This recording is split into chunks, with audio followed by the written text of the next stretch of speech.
Na capital do país, 7 horas.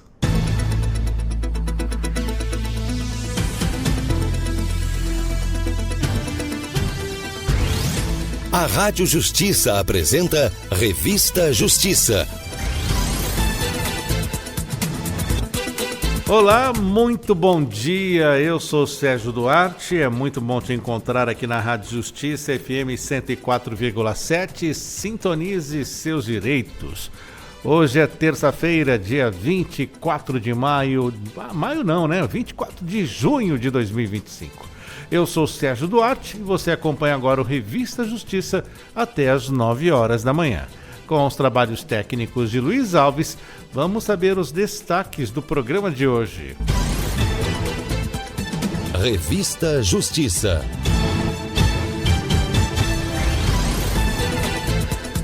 A primeira hora do Revista Justiça é sempre dedicada às notícias do Poder Judiciário brasileiro, mas às 7h45 temos a nossa primeira entrevista.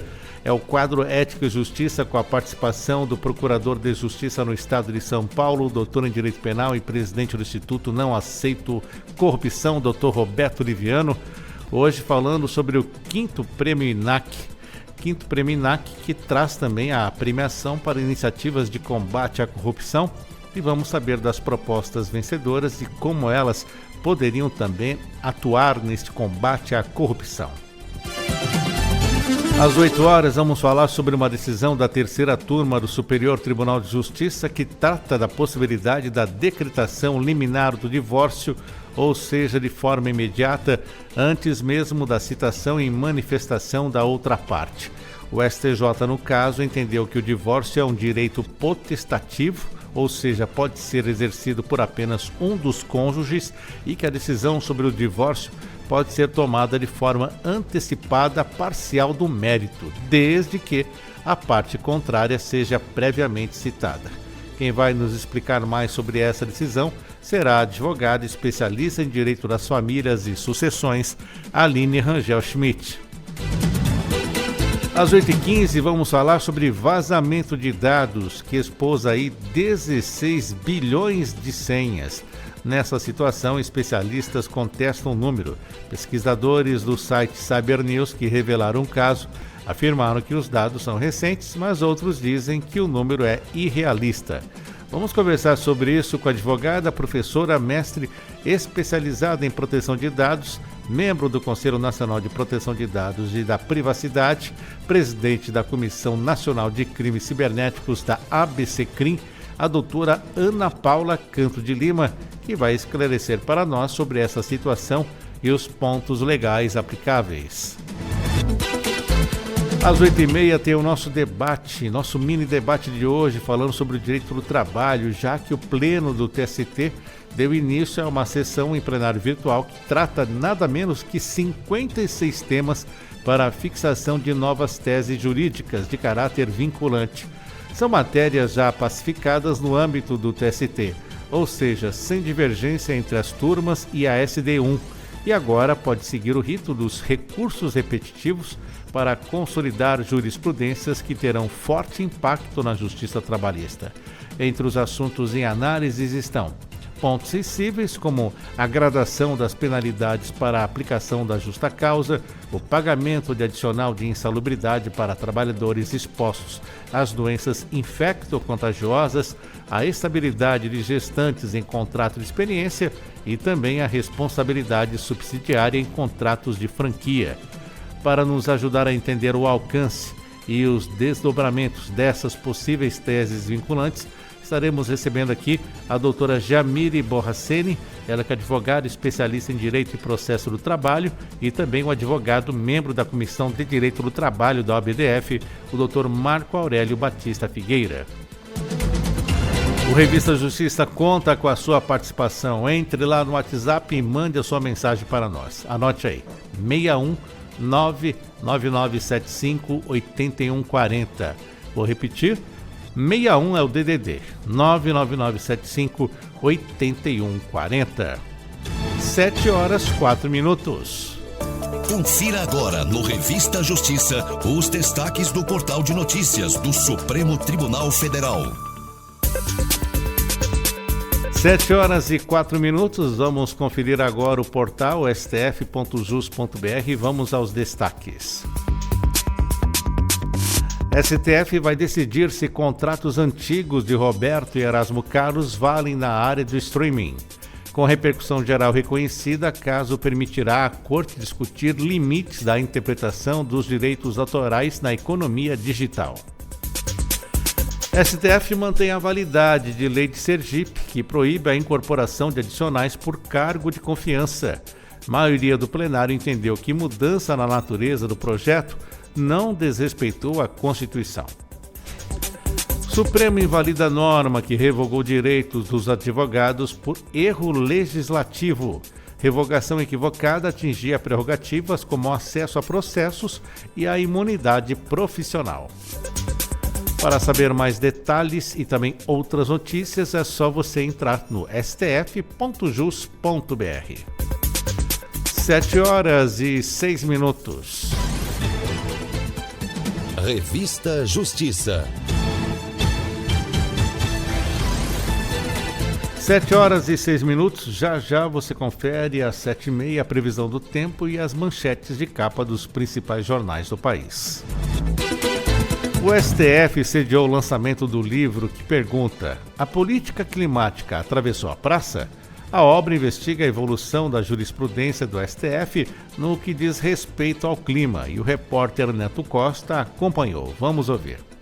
O livro A Política Climática Atravessou a Praça se propõe a uma investigação sobre a evolução da jurisprudência do STF no que diz respeito ao conceito de clima, especialmente à luz do artigo 225 da Constituição, que trata do direito ao meio ambiente, ecologicamente equilibrado, como um bem de uso comum do povo e essencial à sadia qualidade de vida.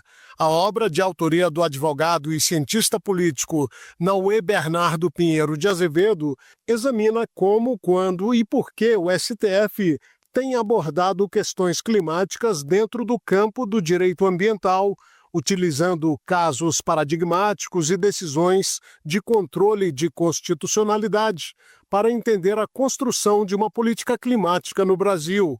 O livro é resultado da dissertação de mestrado de Naue, que foi orientada pelo professor Fábio Quintas, que assina o prefácio da obra. A pesquisa que o Naue traz aqui é uma pesquisa fruto de um trabalho dedicado que procura compreender como a categoria litígio climático é capturada pelo Supremo. Porque se pegarmos a jurisprudência do Supremo Tribunal Federal, verificaremos que durante a nossa vida, com a Constituição de 88, não se falava em litígio climático, né? Se falava de meio ambiente, proteção da fauna, proteção da flora. Em algum momento entrou a pauta climática no âmbito do Supremo Tribunal Federal.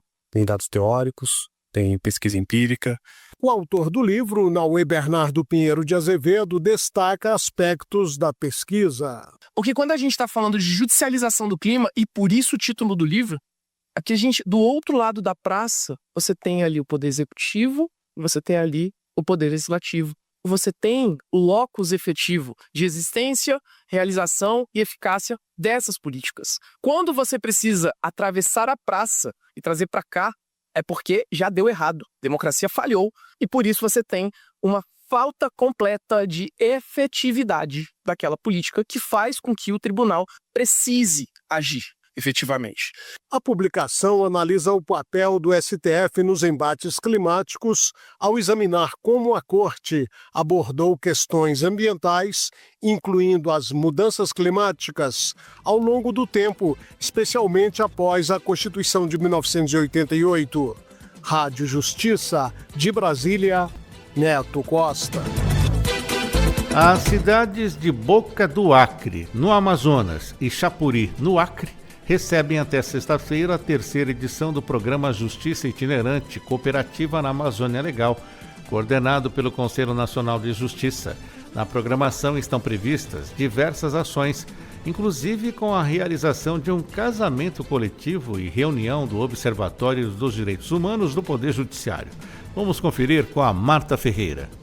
A A escolha desses 2 municípios levou em consideração os critérios do Índice de Desenvolvimento Humano, das taxas de desmatamento, de pobreza, de assentamentos, de unidades de conservação e da população indígena. Chapuri tornou-se símbolo internacional da luta pelo meio ambiente por ter sido a cidade na qual nasceu o líder seringueiro Chico Mendes. Em Boca do Acre, município de 35 mil habitantes, localiza-se um território indígena. A ação leva cidadania e acesso ao poder judiciário a áreas nas quais foram identificadas pouca presença do Estado e alto índice de litígios de grande repercussão e complexidade. Nesse primeiro dia, foram oferecidos os serviços de emissão de documentos. Também foram agendadas audiências para a solução de questões judiciais. Será promovido um multirão para julgamento de ações de causas trabalhistas, previdenciárias, ambientais e da infância e adolescência. Ao longo da semana, o público poderá participar de palestras, de oficinas, de rodas de conversa, além de atendimentos médicos e odontológicos. A iniciativa teve início há 2 anos e tem como públicos indígenas, quilombolas, ribeirinhos, agricultores familiares e outras comunidades tradicionais na Amazônia Legal, que é composta por 9 estados que reúnem 772 municípios. Rádio Justiça de Brasília, Marta Ferreira. Vamos continuar falando sobre o Conselho Nacional de Justiça, que realiza inspeção agora no Tribunal de Justiça do Estado de Mato Grosso para avaliar a eficiência e a transparência do Judiciário. A inspeção ocorre entre os dias 24 e 27 de junho. O objetivo é verificar a eficiência da estrutura judiciária no Tribunal de Justiça do Estado do Mato Grosso, tanto em primeiro quanto em segundo grau de jurisdição, além de fiscalizar o trabalho das serventias extrajudiciais.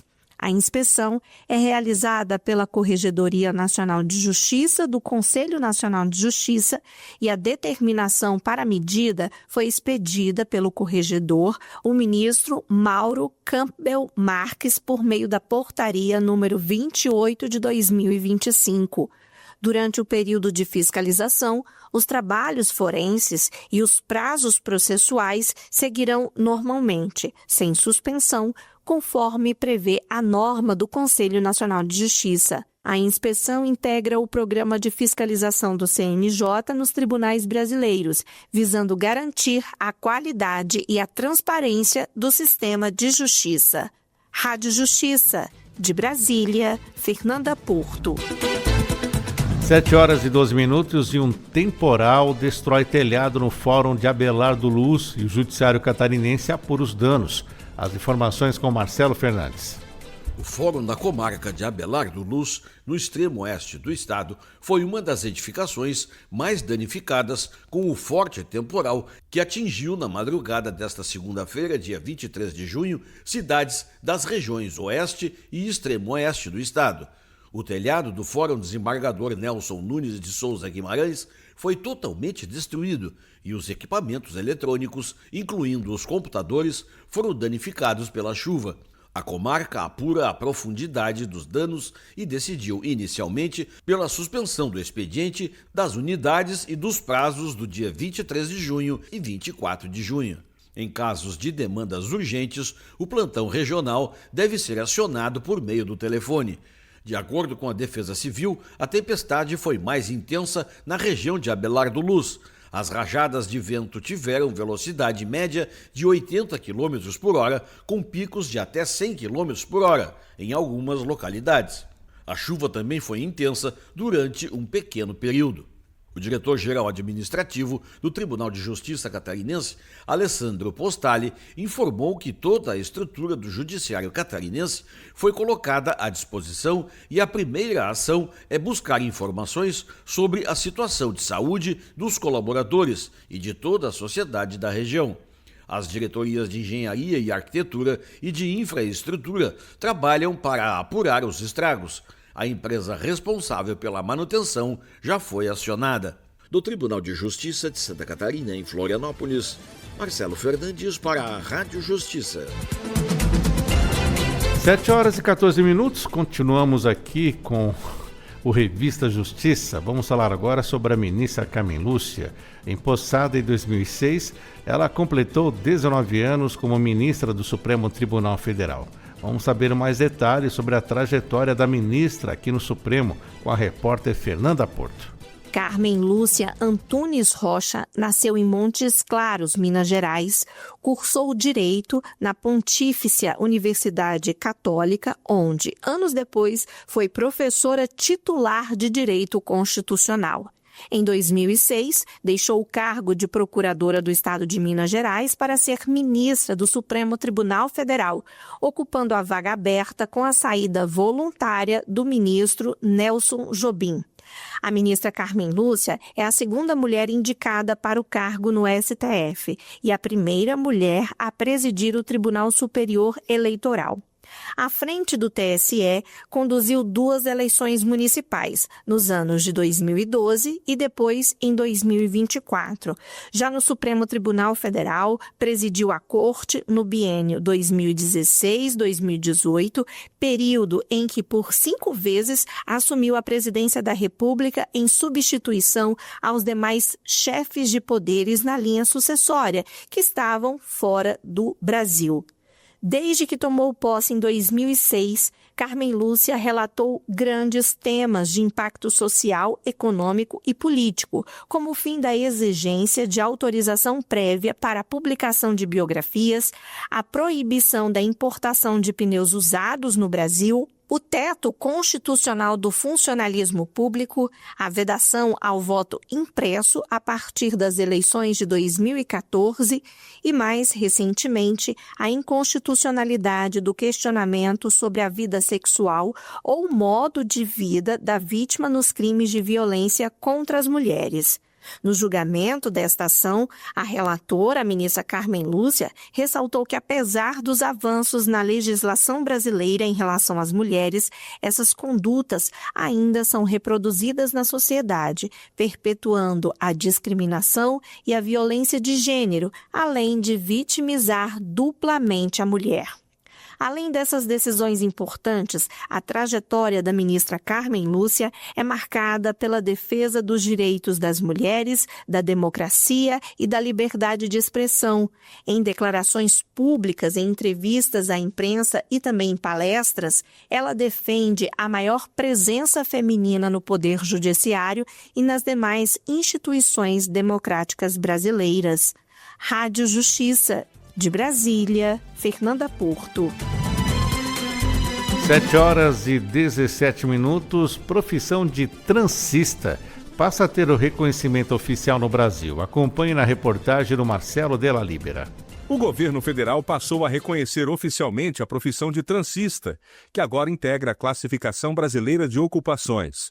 A medida é um marco importante para valorizar quem trabalha com tranças em todo o país, majoritariamente mulheres negras, fortalecendo assim a estética afro-brasileira e ampliando oportunidades no mercado de trabalho. Com a nova classificação, transistas passam a fazer parte do grupo de profissionais da área da beleza, ao lado de cabeleireiros, barbeiros, manicures, maquiadores e designers de sobrancelhas. A CBO também reconhece outras denominações para a atividade, como artesã capilar, trançadeira capilar e profissional das tranças. A iniciativa reconhece o valor cultural e econômico dessa prática, amplia o acesso a direitos trabalhistas e contribui para o enfrentamento do preconceito. A conquista é resultado de mobilizações iniciadas em 2023, com o apoio de lideranças sociais e políticas. Para a advogada especialista em direito racial e de gênero, Patrícia Guimarães, o reconhecimento das transistas como categoria profissional específica representa um avanço histórico, com impacto direto na formalização, valorização e remuneração da atividade. Segundo ela, a nova classificação abre caminho para direitos trabalhistas. Com esse reconhecimento, elas vão poder ser contratadas como transistas, não tão somente como cabeleireiras, mas dentro da especialização delas. E isso abre margem para que a gente possa agora batalhar qual vai ser a base salarial dessas transistas. É uma próxima etapa, né, que está sendo trabalhada para que a gente possa classificar esse salário base delas.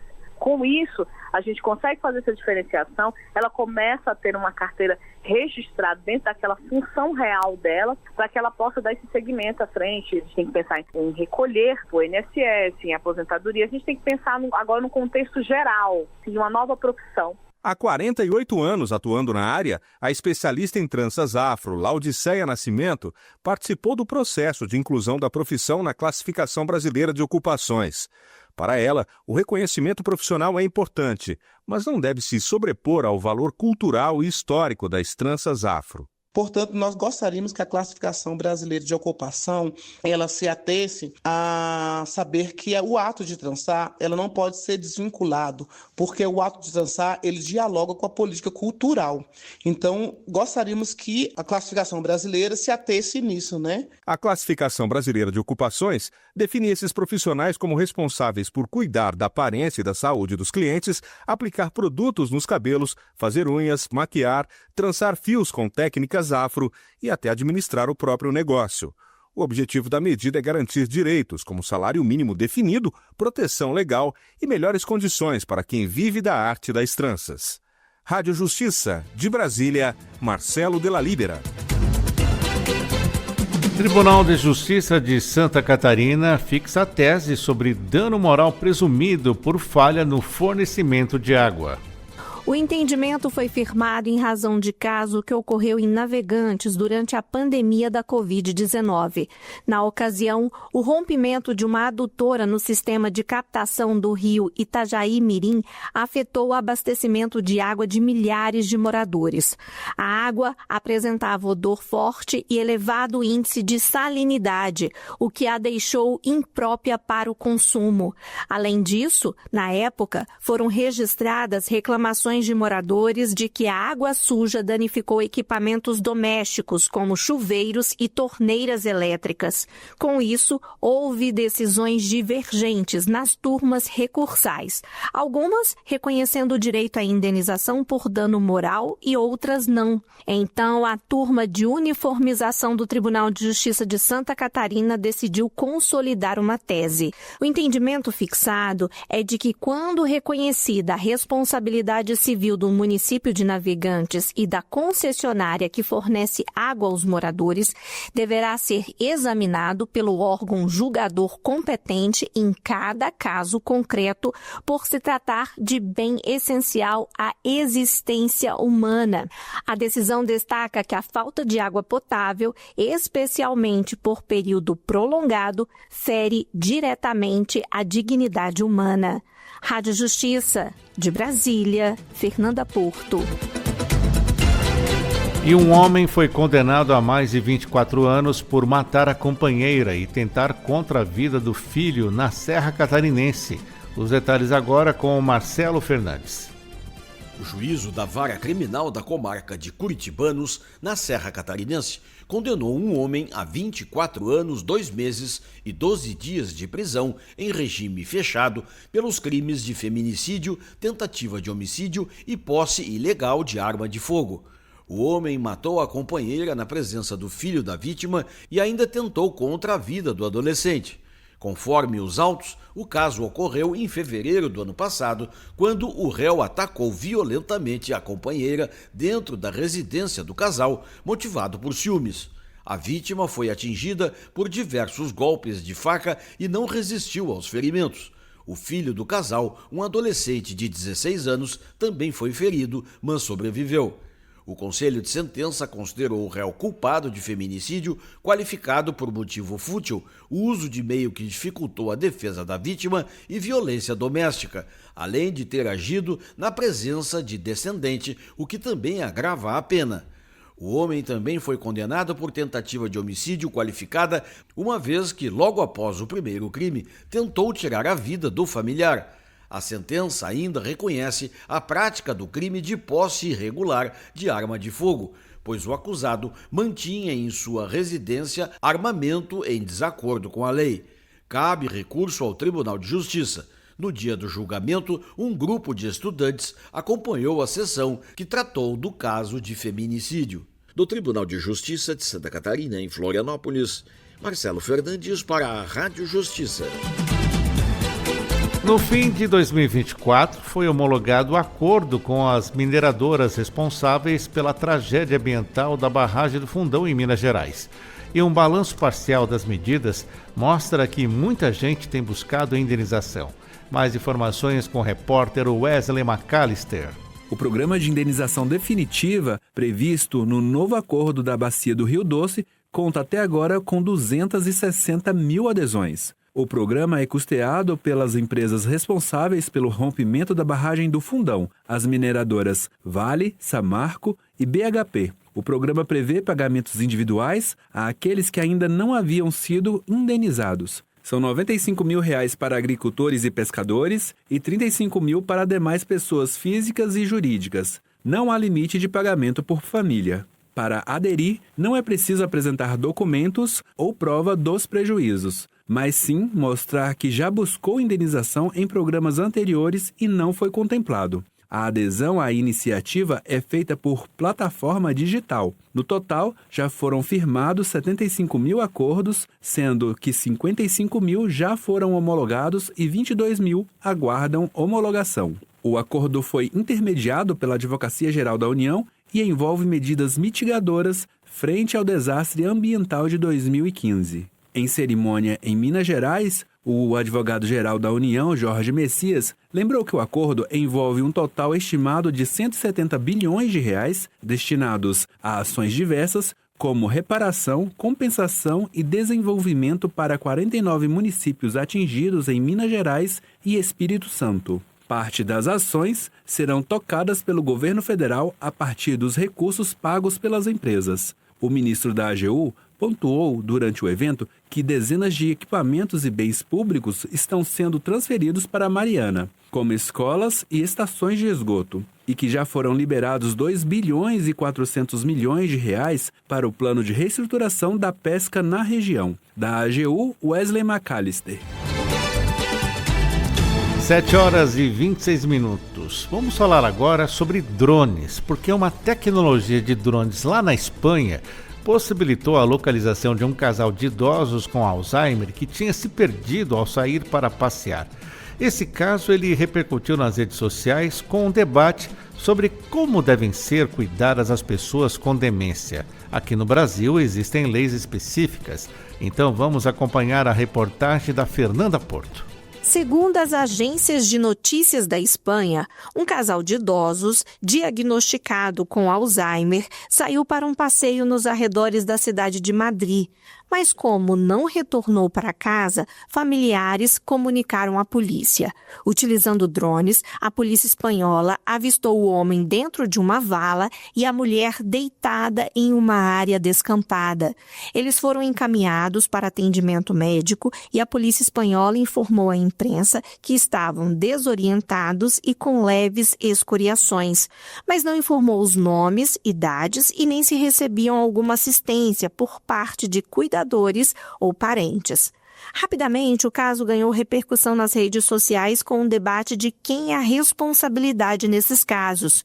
No Brasil, está em vigor o Estatuto da Pessoa Idosa, que trata sobre essa questão, como explica a advogada, professora e mestre em gerontologia, Carla Araújo. Aqui no Brasil, se essa pessoa idosa com Alzheimer, ela foi deixada em casa pelos filhos, pelos parentes, sozinha, e ela sai na rua, como aconteceu nesse caso em Madrid, e se perde, a repercussão disso daí para quem cuidava dela configura abandono de incapaz, porque são pessoas que não têm a capacidade plena de saber ir e vir. A advogada Carla Araújo explica ainda que quando uma pessoa é diagnosticada com alguma doença que comprometa a capacidade de responder pelos atos civis, é aberto um processo judicial para definir um curador. De acordo com o Estatuto da Pessoa Idosa, a responsabilidade pela pessoa idosa primeiro é da família e depois do Estado. Então, primeiro é a família que é responsável pela pessoa. e depois vem o Estado. Dados do Ministério da Saúde revelam que cerca de 2 milhões de pessoas sofrem com demência no Brasil. E o Alzheimer é a principal causa responsável por até 70% dos casos registrados.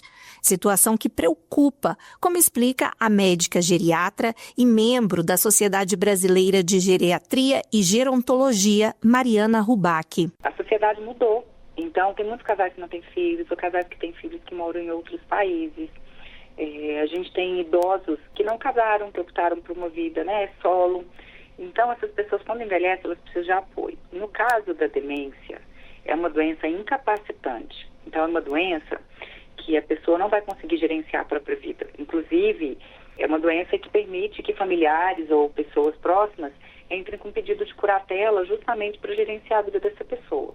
Então, do ponto de vista médico, quando a gente vê alguém começando com a doença de Alzheimer, é um perigo ela ficar sozinha, né? Não é que a gente vá tirar dela todos os direitos que ela tem, direitos civis, mas ela precisa, no mínimo, de uma supervisão. Para a geriatra Mariana Rubac, faltam políticas públicas para esta questão.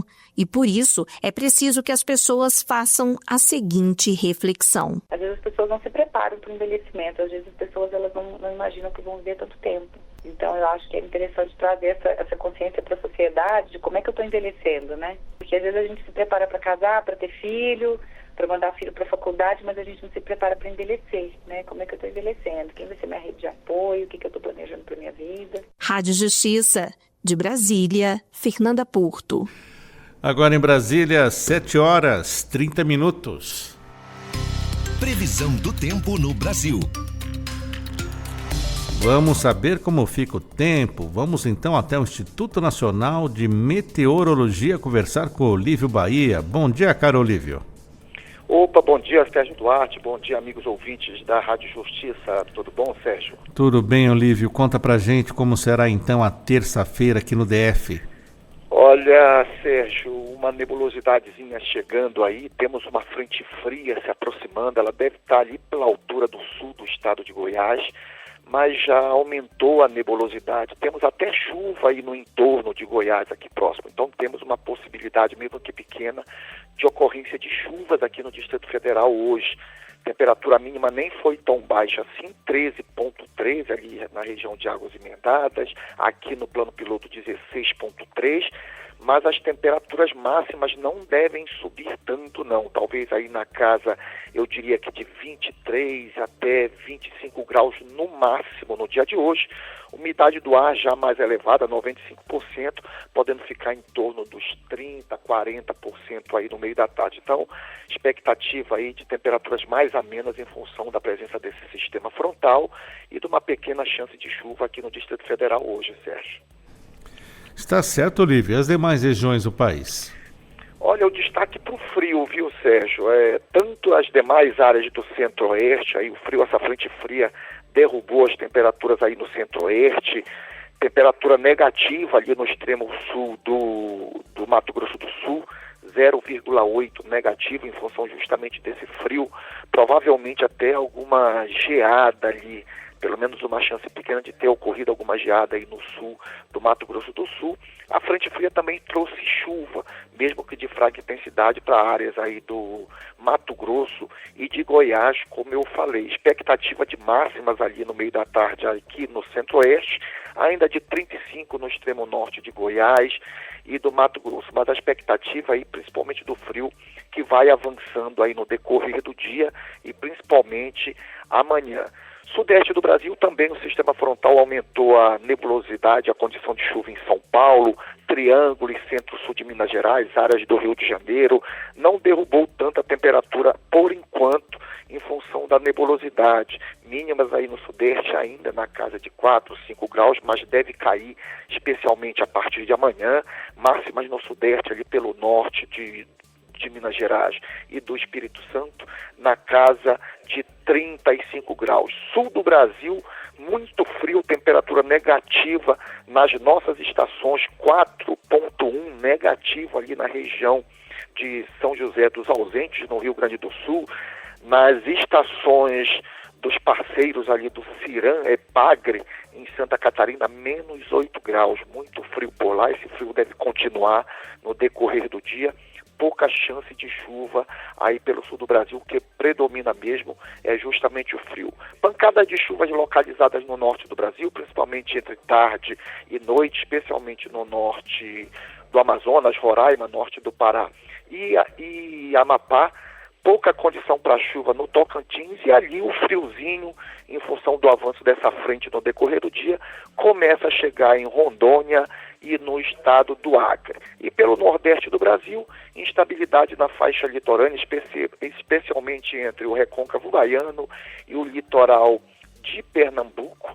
No interior da região, tempo quente, seco, temperatura aí no nordeste do Brasil chegando ainda a 38 graus, umidade do ar baixa na casa dos 20%, Sérgio.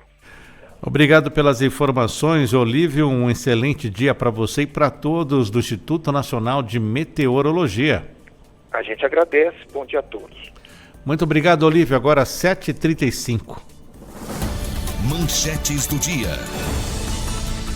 Hora de sabermos as manchetes de capa dos principais jornais do país que falam sobre o cessar-fogo entre Israel e Irã. Correio Brasilense. Trump anuncia cessar-fogo. Irã irá esperar Israel parar os ataques. O Estado de São Paulo. Irã e Israel acertam cessar-fogo em guerra de 12 dias, diz Trump.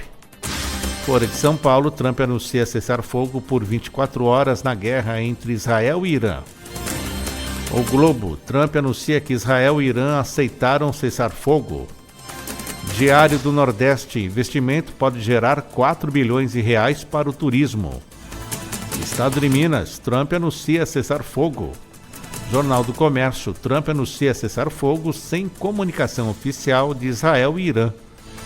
À tarde, número de viciados em apostas cresce na Bahia.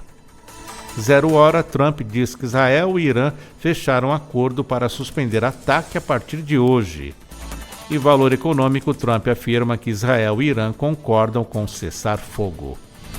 7h36. Revista Justiça.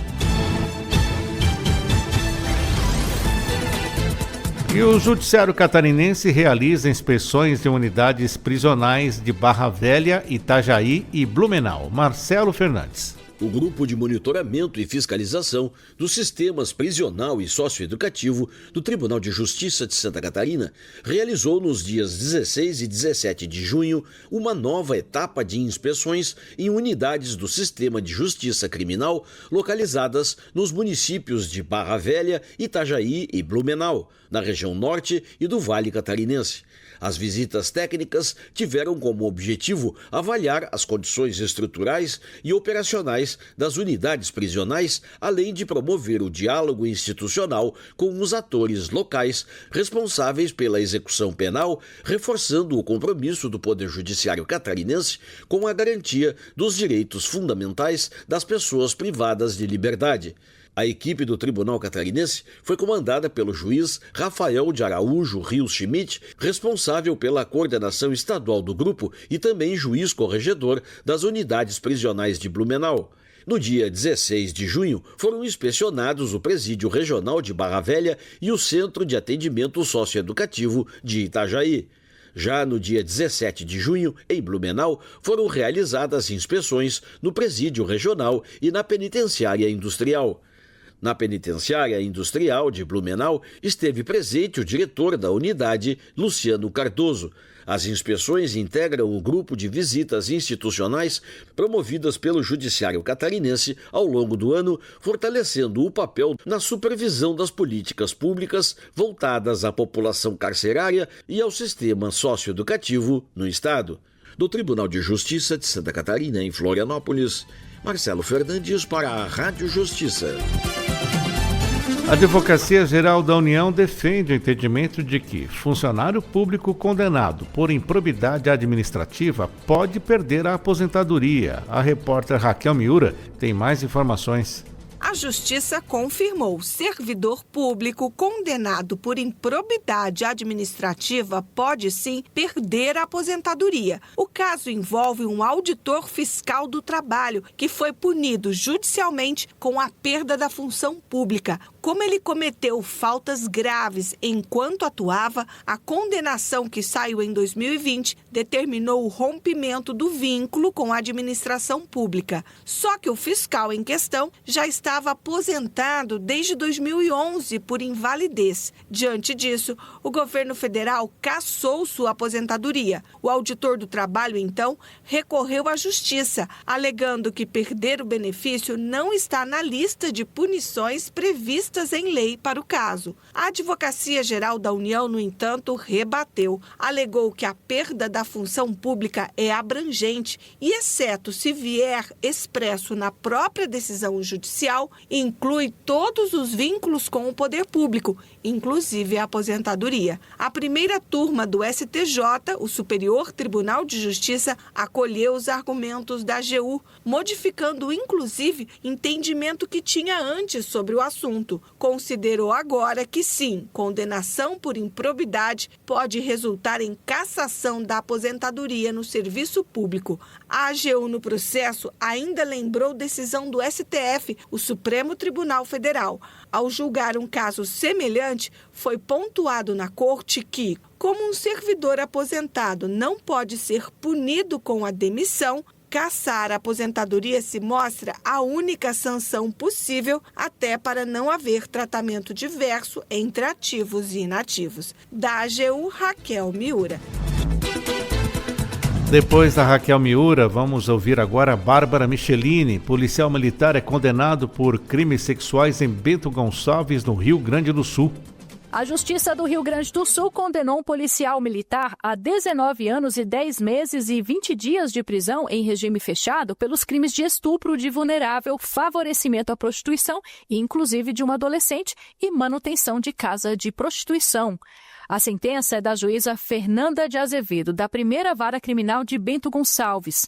O réu também perdeu a função pública, mas ainda cabe recurso. Segundo o Ministério Público, os crimes ocorreram entre setembro e outubro de 2023 e foram descobertos após denúncia anônima feita ao Disque 100, encaminhada ao Conselho Tutelar. A investigação revelou que o policial administrava uma casa de prostituição em frente à delegacia de Farroupilha e tinha controle financeiro do local, inclusive com o aliciamento de mulheres e adolescentes. Conversas extraídas de celulares, registros bancários e anotações comprovaram a atuação direta do réu, inclusive com repasses via Pix e organização dos programas sexuais. A Justiça considerou válidas as provas e destacou o dever de aplicar o protocolo para julgamento com perspectiva de gênero do CNJ, dada a vulnerabilidade das vítimas. Rádio Justiça, de Brasília, Bárbara Michelini. Tribunal Catarinense mantém ordem para sair de área pública ocupada sem autorização em Joinville, no norte de Santa Catarina. Vamos saber quem teve essa ordem. Marcelo Fernandes. A primeira Câmara de Direito Público do Tribunal de Justiça de Santa Catarina manteve, por unanimidade, a ordem de desocupação de um terreno público ocupado sem autorização no bairro Vila Cubatão, em Joinville, no norte do estado. A decisão rejeitou os embargos de declaração apresentados por um morador que tentava reverter a reintegração de posse.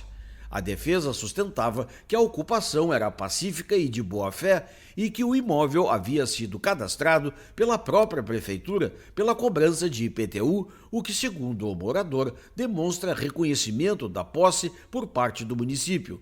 O colegiado, no entanto, entendeu que os argumentos apresentados não apontaram qualquer erro, omissão ou contradição da decisão anterior. O relator do caso destacou que embargos de declaração não servem para reabrir a discussão ou para tentar mudar o resultado apenas com base na discordância da parte vencida. A decisão reafirmou que a ocupação de bem público sem autorização configura mera detenção, ou seja, um uso irregular e precatório, que não gera direito à permanência no local nem à indenização por benfeitorias realizadas. Esse entendimento está consolidado na jurisprudência do Tribunal de Justiça de Santa Catarina e de outros tribunais brasileiros. Com isso, o colegiado manteve integralmente o acórdão anterior, que já havia confirmado a reintegração de posse determinada na primeira instância. Do Tribunal de Justiça de Santa Catarina, em Florianópolis, Marcelo Fernandes para a Rádio Justiça. E o Banco Central deverá pagar indenização securitária do Proagro para a agricultora que teve prejuízos com as chuvas de 2023. O Banco Central foi condenado a pagar cerca de R$80 mil a uma produtora rural de Nova Araçá, no Rio Grande do Sul, pelo não pagamento do seguro Proagro, o programa federal que cobre perdas na agricultura. A decisão é da primeira vara federal de Bento Gonçalves. A agricultora havia contratado financiamento pelo Pronamp e seguro Proagro para a lavoura de trigo de 2023. Após prejuízos causados por fortes chuvas, ela acionou o seguro, mas teve o pedido negado. O Banco Central alegou que as notas fiscais apresentadas estavam em nome do marido, que também tem financiamentos agrícolas e que violaria normas ao Manual do Crédito Rural. Mas o juiz Marcelo Roberto de Oliveira considerou que as notas comprovam o uso dos insumos na lavoura de trigo e que o cultivo do cônjuge era de soja, o que afastaria o conflito do uso dos recursos. Segundo a decisão, houve formalismo excessivo do Banco Central e não ficou provado que os insumos foram usados de forma indevida. A sentença garante o pagamento da indenização com atualização monetária. Ainda cabe recurso ao TRF4. Rádio Justiça, de Brasília, Bárbara Michelini. Agora 7h45. A partir de agora, no Revista Justiça, Ética e Justiça.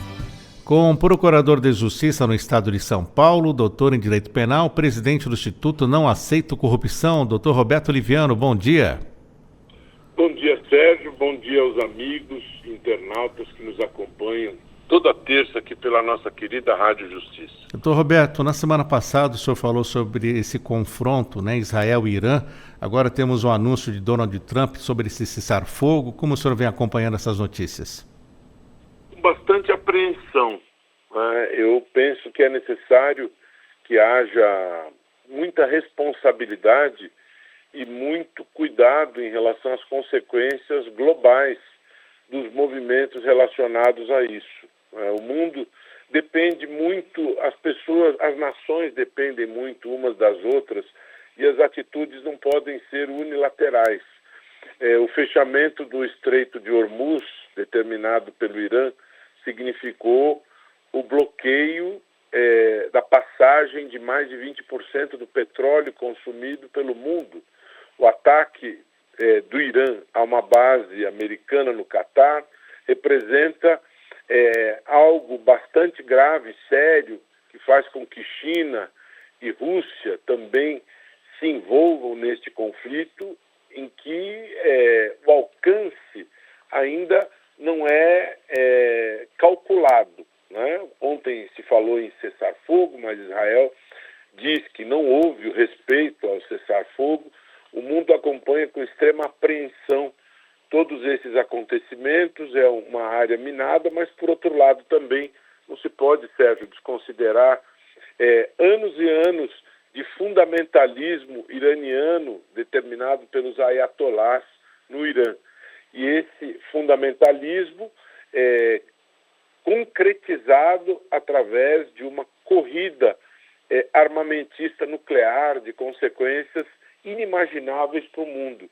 Então tudo isso é bastante sério, bastante grave. Existe uma ligação sabida entre organizações como Hezbollah, como Hamas, em que há esta conflituosidade permanente com Israel. Hamas, no seu estatuto, define como objetivo a eliminação do Estado de Israel, de todos os judeus do mundo.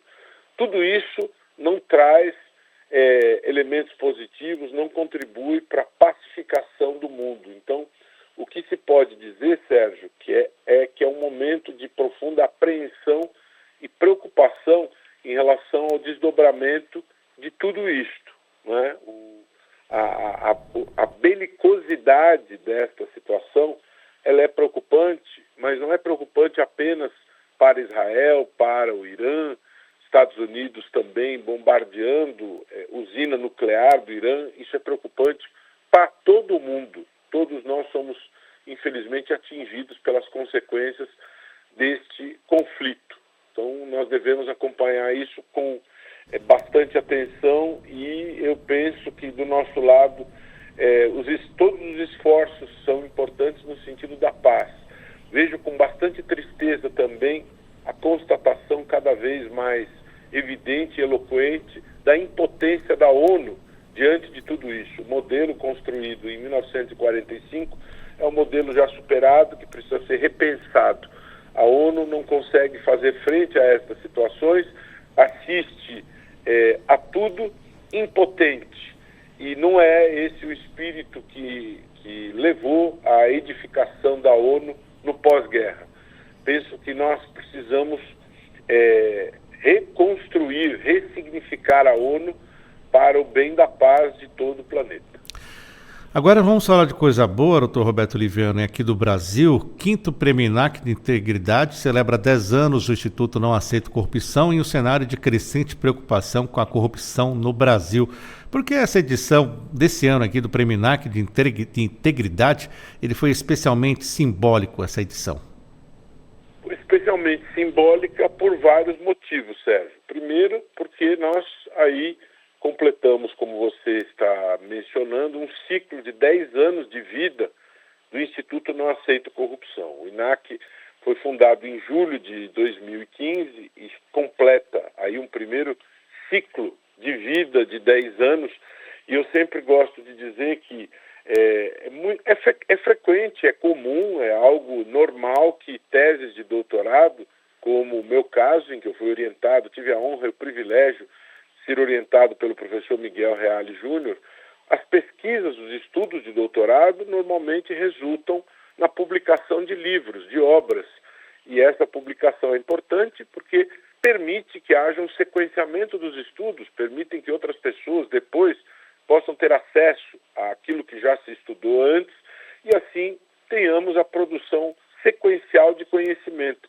Mas neste caso, além da publicação da minha tese de doutorado em 2006 pela editora Cartier Latam e na Europa pela Coimbra Editora, a tese de doutorado gerou como fruto a criação do Instituto. O Instituto Não Aceito Corrupção, INAC, deriva da tese de doutorado. O professor Miguel é conselheiro do Instituto, assim como o professor Nalini, que foi presidente do Tribunal de Justiça, secretário da Educação, presidente da Academia Paulista de Letras, é conselheiro do Instituto, o desembargador Paulo Galizia, que foi presidente do TRE, a Kátia Brembati, que é presidente da Abrage, a professora Tereza Sadek, uma das maiores intelectuais e pensadoras do país, é nossa diretora executiva, aliás, diretora científica do prêmio.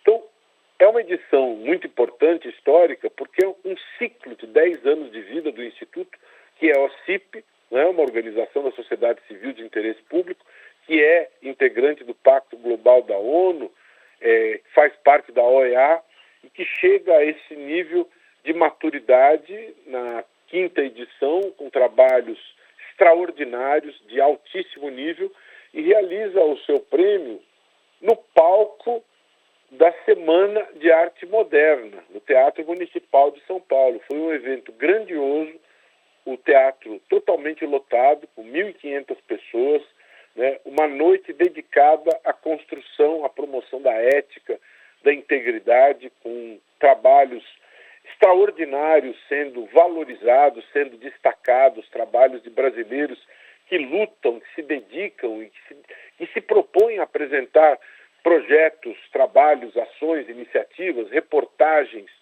para que nós tenhamos a evolução no enfrentamento à corrupção, em todos os âmbitos, no âmbito tecnológico, no uso da tecnologia, como o trabalho, por exemplo, na própria categoria academia, Gisele Batista, Pedro Moreira, Marcela Souza, Hugo Kuribayashi apresentaram um trabalho Audit AI, que visa prevenir irregularidades nas instituições federais de ensino superior, usando a inteligência artificial para analisar processos administrativos disciplinares. E esse sistema poderá ele tem um potencial de ser usado em outros órgãos públicos, né? Na categoria tecnologia e inovação, também no âmbito da tecnologia, Gabriel Leger e Bárbara Crystal apresentam um trabalho no universo paranaense, no Ministério Público de Contas do Paraná, desenvolvendo 40 robôs, um sistema de algoritmos, utilizando a metodologia de machine learning, com análise preditiva, cruzando informações, visando a prevenção da corrupção, né? Então, esses são trabalhos apresentados com o uso das ideias, dos conceitos da tecnologia, da inteligência artificial, né? Em experiência profissional também, o mapa de estruturação dos controles internos, né? O MES, nas contratações públicas da Bahia, o Vitor Gonçalves, Alberto Queiroz, Ana Vasconcelos e Cristiane Carvalho, trabalhando com análise de riscos, 32 riscos previamente identificados, visando mitigar os riscos de contratações na Bahia. Portanto, se percebe um outro aspecto muito importante, Sérgio, a reafirmação do caráter nacional do prêmio. Trabalhos da Bahia, do Paraná, de Alagoas, do Pará, do Amapá, né? Na comunicação local, trabalho extraordinário do jornalista Fábio Bispo, da Info Amazônia, trabalhando com o tema da exploração madeireira ilegal no Amapá. É um trabalho fundamental. As categorias comunicação local e jornalismo investigativo têm a sua razão de ser no sentido de desvendar práticas corruptas. São trabalhos de extrema relevância nesse sentido. Jornalismo investigativo, Eduardo Martins e Cristiano Maris, do jornal O Globo, percorreram 1.600 quilômetros na Amazônia, especificamente no Pará, com a reportagem Garimpo no Poder, né? Mergulhando no âmago do garimpo ilegal na Amazônia e suas relações com a política, com a economia, uma série de reportagens extremamente relevantes, de extrema importância para desvendar a corrupção presente aí nessas relações espúrias, né? Na nova categoria Integridade no Esporte, foi premiada a organização Atletas pelo Brasil, com um trabalho apresentado por Rafael Lani e Alexandre Massi, Atletas pelo Brasil, que é uma ONG que foi criada em 2006 com o objetivo de aprimorar leis e políticas públicas no âmbito do esporte, assim enaltecendo a integridade no esporte. Por fim, o vencedor de boas práticas boas práticas no âmbito corporativo, tanto público como privado, o trabalho Trilhas Hands-on ESG e Integridade, apresentado pela Marília Zulini, da Motiva, antiga CCR, em parceria com a Fundação Dom Cabral, que capacita fornecedores para fazer frente às red flags, para que haja um trabalho preventivo em relação aos problemas no que diz respeito à malha de fornecedores para as grandes empresas. Um trabalho pioneiro realizado aí pela CCR, antiga CCR, atual Motiva. Então, esses são um pequeno recorte dos 7 vencedores do Troféu Ouro, dos 21, foram 21 premiados, além do grande prêmio e da menção honrosa do Em Prática. Foi realmente uma noite histórica, inesquecível e extremamente que contribui extremamente para o combate à corrupção. Agora nós vamos trabalhar na edição do e-book, em que estarão publicados os 21 trabalhos premiados, em parceria pelo Instituto com o Centro Universitário Univem, para darmos o reconhecimento público, acadêmico, científico desses trabalhos premiados na noite do dia 16. Muito bem, doutor Roberto Oliviano, procurador de Justiça no Estado de São Paulo, doutor em Direito Penal, presidente do Instituto Não Aceito Corrupção, hoje falando sobre o 5º Prêmio INAC de Integridade, que celebrou 10 anos. Doutor Roberto, muito obrigado por atender a Rádio Justiça. Até a próxima. Um grande abraço, uma grande alegria. Até a próxima. Agora 7h59, rápido intervalo no Revista Justiça e na volta tem entrevista. Vamos falar sobre uma decisão do Superior Tribunal de Justiça que trata da possibilidade da decretação liminar do divórcio, ou seja, de forma imediata, antes mesmo da citação e a manifestação da outra parte. Até já.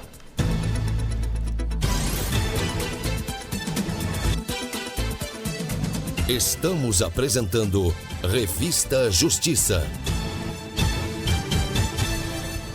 Rádio Justiça Brasília, 104,7 FM. O Supremo Tribunal Federal realizará na terça-feira, dia 24 de junho, audiência de conciliação entre União, INSS, Defensoria Pública da União e Ministério Público. O objetivo é buscar uma resposta uniforme e imediata às indenizações a aposentados e pensionistas vítimas de descontos fraudulentos. Confira a transmissão ao vivo pela Rádio Justiça e também pela TV Justiça no dia 24 de junho, a partir das 3 horas da tarde. Sintonize FM 104,7 em Brasília ou acompanhe pelo site www.radioetvjustiça.jus.br ou ainda pelo aplicativo TV Justiça Mais. Rádio Justiça Brasília, 104,7 FM. Sintonize seus direitos. As principais discussões do Judiciário Brasileiro você acompanha ao vivo na Rádio Justiça. Na sexta-feira, dia 27 de junho, audiência pública convocada pelo ministro Flávio Dino vai debater a constitucionalidade de dispositivos que tratam das emendas parlamentares impositivas. Confira a transmissão ao vivo pela Rádio Justiça e também pela TV Justiça no dia 27 de junho, a partir das 9 horas da manhã. Sintonize FM 104,7 em Brasília ou acompanhe pelo site www.radioetvjustiça.jus.br ou ainda pelo aplicativo TV Justiça Mais. Rádio Justiça Brasília, 104,7 FM. Sintonize seus direitos.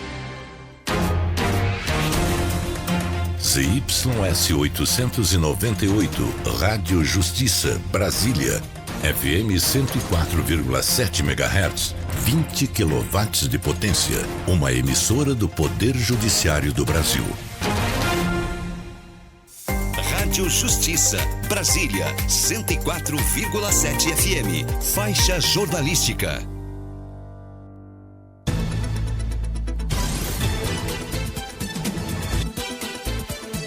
Voltamos a apresentar Revista Justiça.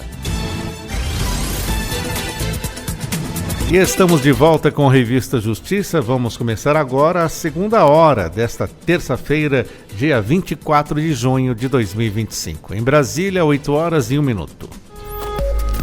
Revista Justiça. Entrevista. A terceira turma do Superior Tribunal de Justiça trata da possibilidade da decretação liminar do divórcio, ou seja, de forma imediata, antes mesmo da citação e manifestação da outra parte.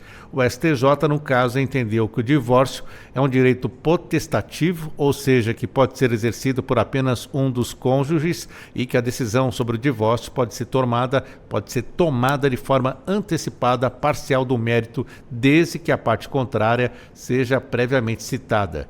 Vamos entender melhor essa decisão com a advogada especialista em direito das famílias e sucessões, a doutora Aline Rangel Schmidt. Doutora Aline, seja bem-vinda, bom dia. Bom dia, Sérgio. Bom dia, ouvinte da Rádio Justiça. É um prazer estar aqui com vocês mais uma vez, principalmente para a gente discutir um assunto tão importante. Pois é, doutora Aline, eu gostaria que a senhora fizesse uma introdução a esse tema. Temos essa decisão que foi relatada pela ministra Nancy Andrighi, que cita até a emenda constitucional 66 de 2010, que foi até idealizada pelo IBDFAM.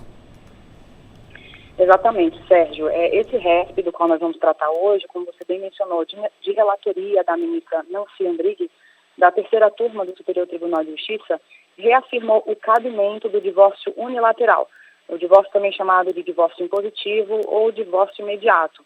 É interessante a gente contextualizar o seguinte, o direito das famílias ele é conhecido por ser o ramo mais moderno do direito civil, principalmente no que diz respeito à afirmação da autonomia da vontade, principalmente com o advento da Constituição de 88 e os avanços que trouxe a emenda constitucional número 66 que você citou. o direito das famílias, ele vem promovendo uma mudança de paradigmas, né? A gente saiu de um modelo tutelado e mais restrito para um modelo que valoriza a liberdade individual, o pluralismo familiar e, principalmente, o direito à autodeterminação nas relações afetivas. Da forma que foi lido aqui, parece que é simples. Chega lá, uma parte fala, quero me divorciar e pronto. Não é bem assim, né? Vamos explicar essa situação, doutora? Vamos sim, Sérgio, vamos lá. Na verdade, o divórcio ele tem várias facetas, né? Uma coisa é o vínculo matrimonial que há entre as duas partes, né? Outro detalhe são questões que envolvem patrimônio, eventualmente guarda de menores, eventuais direitos de alimentos entre os cônjuges. O que a gente via até o momento era que existia muita barganha no judiciário quando esses casais vinham procurar, né, o judiciário, ou às vezes a via extrajudicial, para fazer o divórcio. E como o vínculo matrimonial ele só era decidido junto com essas demais questões, o que existia era um alongamento do processo e um desgaste muito grande, tanto para as partes quanto para o próprio judiciário, né? Eu acho que vale muito a pena, Sérgio, a gente fazer um breve histórico do divórcio, da história do divórcio no Brasil, podemos? Vamos lá, por favor. Antes de 1977, antes de 77, a gente nem tinha divórcio ainda no Brasil, veja você. Então, a gente apenas tinha o Instituto da Separação Judicial, né? Até 77, o que a gente tinha era o chamado divórcio patrimonial. Então, existia a dissolução do vínculo patrimonial, mas os cônjuges, eles continuavam com a relação ali existente. Eles sequer poderiam contrair novo matrimônio. Só com a lei do divórcio em 77 é que a gente conseguiu ter o Instituto do Divórcio, só que ainda existiam alguns entraves. A gente ainda tinha alguns critérios como necessidade de separação judicial prévia, mínima de 2 anos, ou uma separação de fato há pelo menos 5 anos, né? Com a emenda constitucional número 66, a gente teve uma alteração no texto constitucional, que passou a dizer o seguinte: o casamento civil pode ser dissolvido pelo divórcio. E aqui que a gente entra com a emenda constitucional número 66, como você bem mencionou, com os enunciados do BDFAM, para a gente entender a importância desse instituto, entender a interpretação deles a respeito dessa emenda constitucional número 66. Então, os tribunais passaram a construir um entendimento de que era possível eliminar, né, os requisitos que condicionavam o divórcio, e esse legislador constituinte abriu espaço para que se reconhecesse o caráter, então, potestativo do divórcio, né? Então, vários doutrinadores aí, Maria Berenice Dias, né, vai dizer que o divórcio é direto e potestativo, que basta a vontade de um dos cônjuges, sem necessidade justificativa. Flávio Tartucci vai dizer que o divórcio também é potestativo, que o outro cônjuge ele está em estado de sujeição, não podendo impedir, né, o curso do divórcio. A gente pode citar também José Fernando Simão, Mário Delgado, né, que vão dizer que o divórcio virou um direito potestativo absoluto, né? De modo que o outro cônjuge não pode se opor, veja você, né? Então, assim, para concluir sobre a emenda constitucional 66, o que houve foi, além da eliminação do Instituto da Culpa, né, o divórcio ele passou a ser mais objetivo, né, sem tantos requisitos temporais. O que a gente viu nesse precedente do STJ, capitaneado pela ministra Nancy, foi o que vem sendo consolidado ao longo de vários anos, né? E culminou agora, né, com esse resto, com reconhecimento da forma expressa do caráter potestativo e unilateral do divórcio, com a possibilidade, como você mencionou lá no início, de divórcio liminar.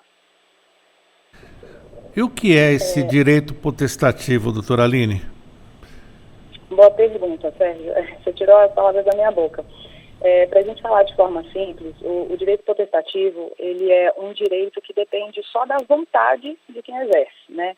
Então, no caso do divórcio, como a gente está falando aqui, significa que a vontade de uma das partes é suficiente para pôr fim ao casamento, né, ao vínculo matrimonial. Vale a pena a gente citar um trechinho muito elucidativo e autoexplicativo da relatoria da ministra Nancy, onde ela diz o seguinte, abrindo aspas aqui: a proteção à liberdade individual garante que ninguém seja obrigado a permanecer casado contra a sua vontade, e também a não se sujeitar a situações mais burocráticas, né, e assegura também o princípio da autonomia da vontade, com uma imediatidade, né? Ou seja, tem que ser rápido, tem que ser imediato, e impossibilidade de oposição do outro cônjuge em relação ao impedimento. E aí, um pouco atrás, você me perguntou, é tão simples assim? Então, quer dizer que um dos cônjuges vai entrar, vai querer dissolver o matrimônio e vai conseguir? Hoje é assim. Em relação ao matrimônio, ao vínculo matrimonial, sim.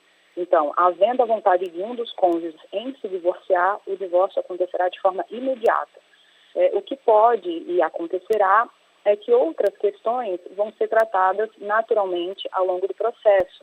Como eu mencionei anteriormente, questões patrimoniais, questões que possam envolver guarda de menores, enfim. Então podemos dizer que existe a antecipação do divórcio, mas ela não impede essa discussão de temas como a senhora citou aqui, a partilha de bens, aguardo até pensão. Exatamente. Então, assim, essas outras facetas, né, a gente está chamando aqui de outras facetas, elas vão ser discutidas sim no processo a seu tempo. O que o judiciário concluiu é que não havia necessidade de postergar, de atrasar ou de condicionar a dissolução do vínculo, né, do status casamento, com a resolução desses outros pontos do divórcio. Até porque uma coisa é a relação, né, que existe ali entre os cônjuges, e outra coisa são essas questões materiais, né, fáticas. Imagina a situação que ficava o juiz até muito pouco tempo, ele tendo que entender exatamente qual era a situação de fato em que as partes se encontravam. E muitas vezes, as partes já estando em situação fática de separação, já sem nenhum vínculo matrimonial e na dependência ali de uma decisão judicial, né, ou da apreciação do judiciário ou do Estado, da manifestação do Estado sobre sua condição real, que já era separação, né? Vale muito a pena a gente falar do papel do IBDFAM para avaliar essas questões práticas, sabe, Sérgio? Principalmente no que diz respeito às interpretações da Constituição após a emenda constitucional número 66, que prevê a possibilidade de divórcio no direito brasileiro. É muito importante informar para o nosso ouvinte o seguinte: o IBDFAM, ele é o Instituto Brasileiro do Direito das Famílias, né? Então, qual é a responsabilidade dele? Ele é uma das principais instituições que pauta o debate técnico e científico, né, sobre o direito das famílias no Brasil. Ele é composto por juristas, advogados, professores, magistrados, enfim, né, profissionais do sistema da justiça. Então, o que o IBDFAM, o Instituto do Direito das Famílias, faz? Ele cria enunciados, né, que são pequenas súmulas, né, que orientam de forma prática e técnica o judiciário e o operador do direito. Então, veja que a gente tem muitas leis, né? A gente, além da Constituição, a gente tem o Código Civil e outras normas que tutelam o direito civil e o direito das famílias. E o que o IBDFAM vem trazer é o sentido prático dessas questões, né? Então, após a emenda constitucional número 66, o que o IBDFAM fez foi produzir enunciados que ajudaram a pacificar a ideia de que o divórcio é um direito incondicionado e que dispensa a separação prévia e dispensa a culpa. Foi isso que o IBDFAM entendeu. Aquilo que eu falei ali atrás para você. Imagina que na situação fática, o casal já está separado, já vive com separação de corpos e precisa só discutir questões práticas. Então, por que atrasar a dissolução do vínculo matrimonial que está atrelado à liberdade individual de cada um? E por que fazer isso depender do judiciário e da decisão que o judiciário vai tomar, por exemplo, com relação a patrimônio, com relação a alimentos, eventualmente, entende? Então, nessa parte, no que diz respeito à dissolução do vínculo, isso se dará de forma imediata, né, de forma rápida, antecipada, liminar. Essas outras questões, elas podem e deverão ser discutidas ao longo do processo.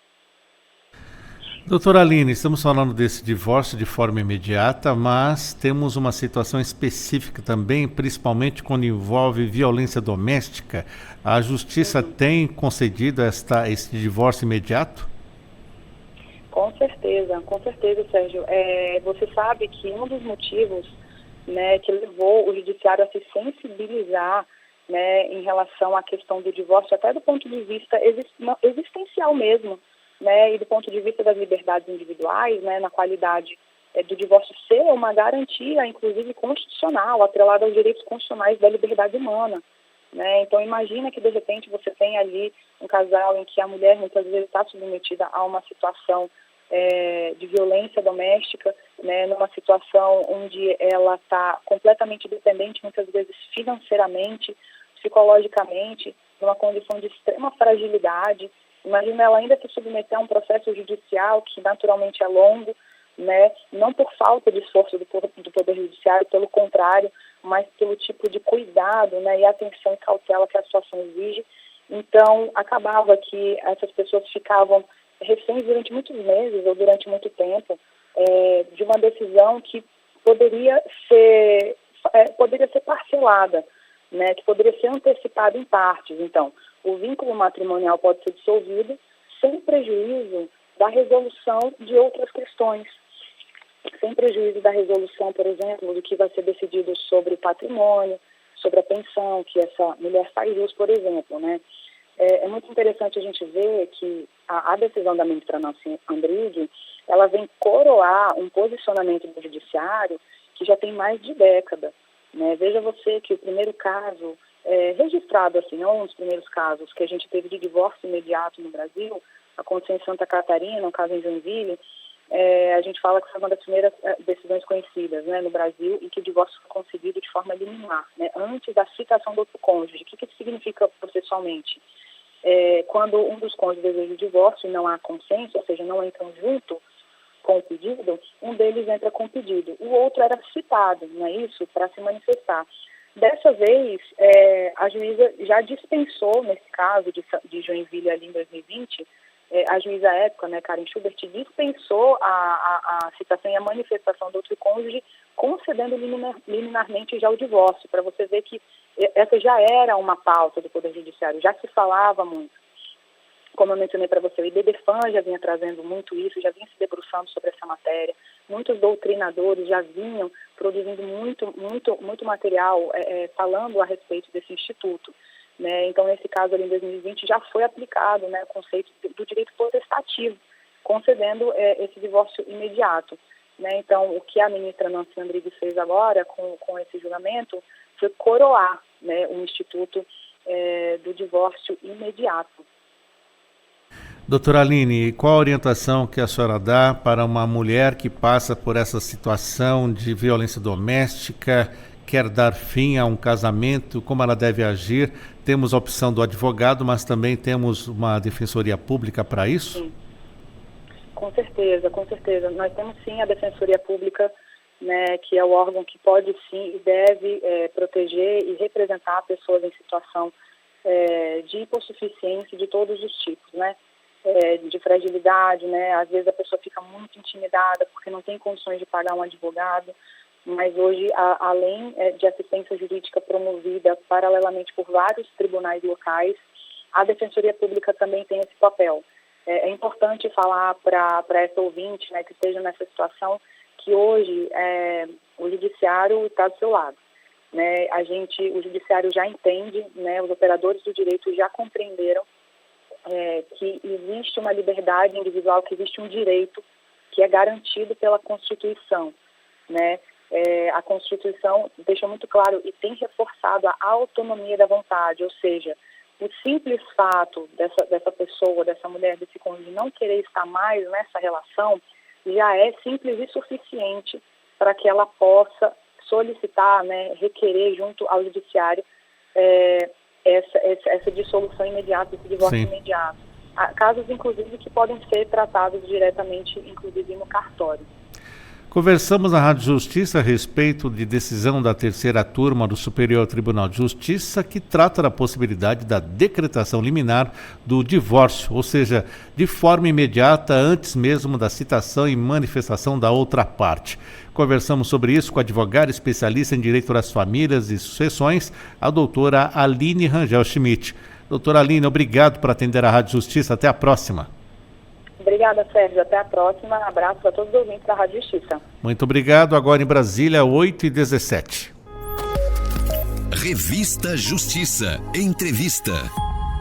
E hoje vamos falar sobre um vazamento de dados que expôs 16 bilhões de senhas. Nessa situação, especialistas contestaram até o número, mas pesquisadores do site Cybernews, que revelaram o caso, afirmaram que os dados são recentes, mas outros dizem que o número é irrealista.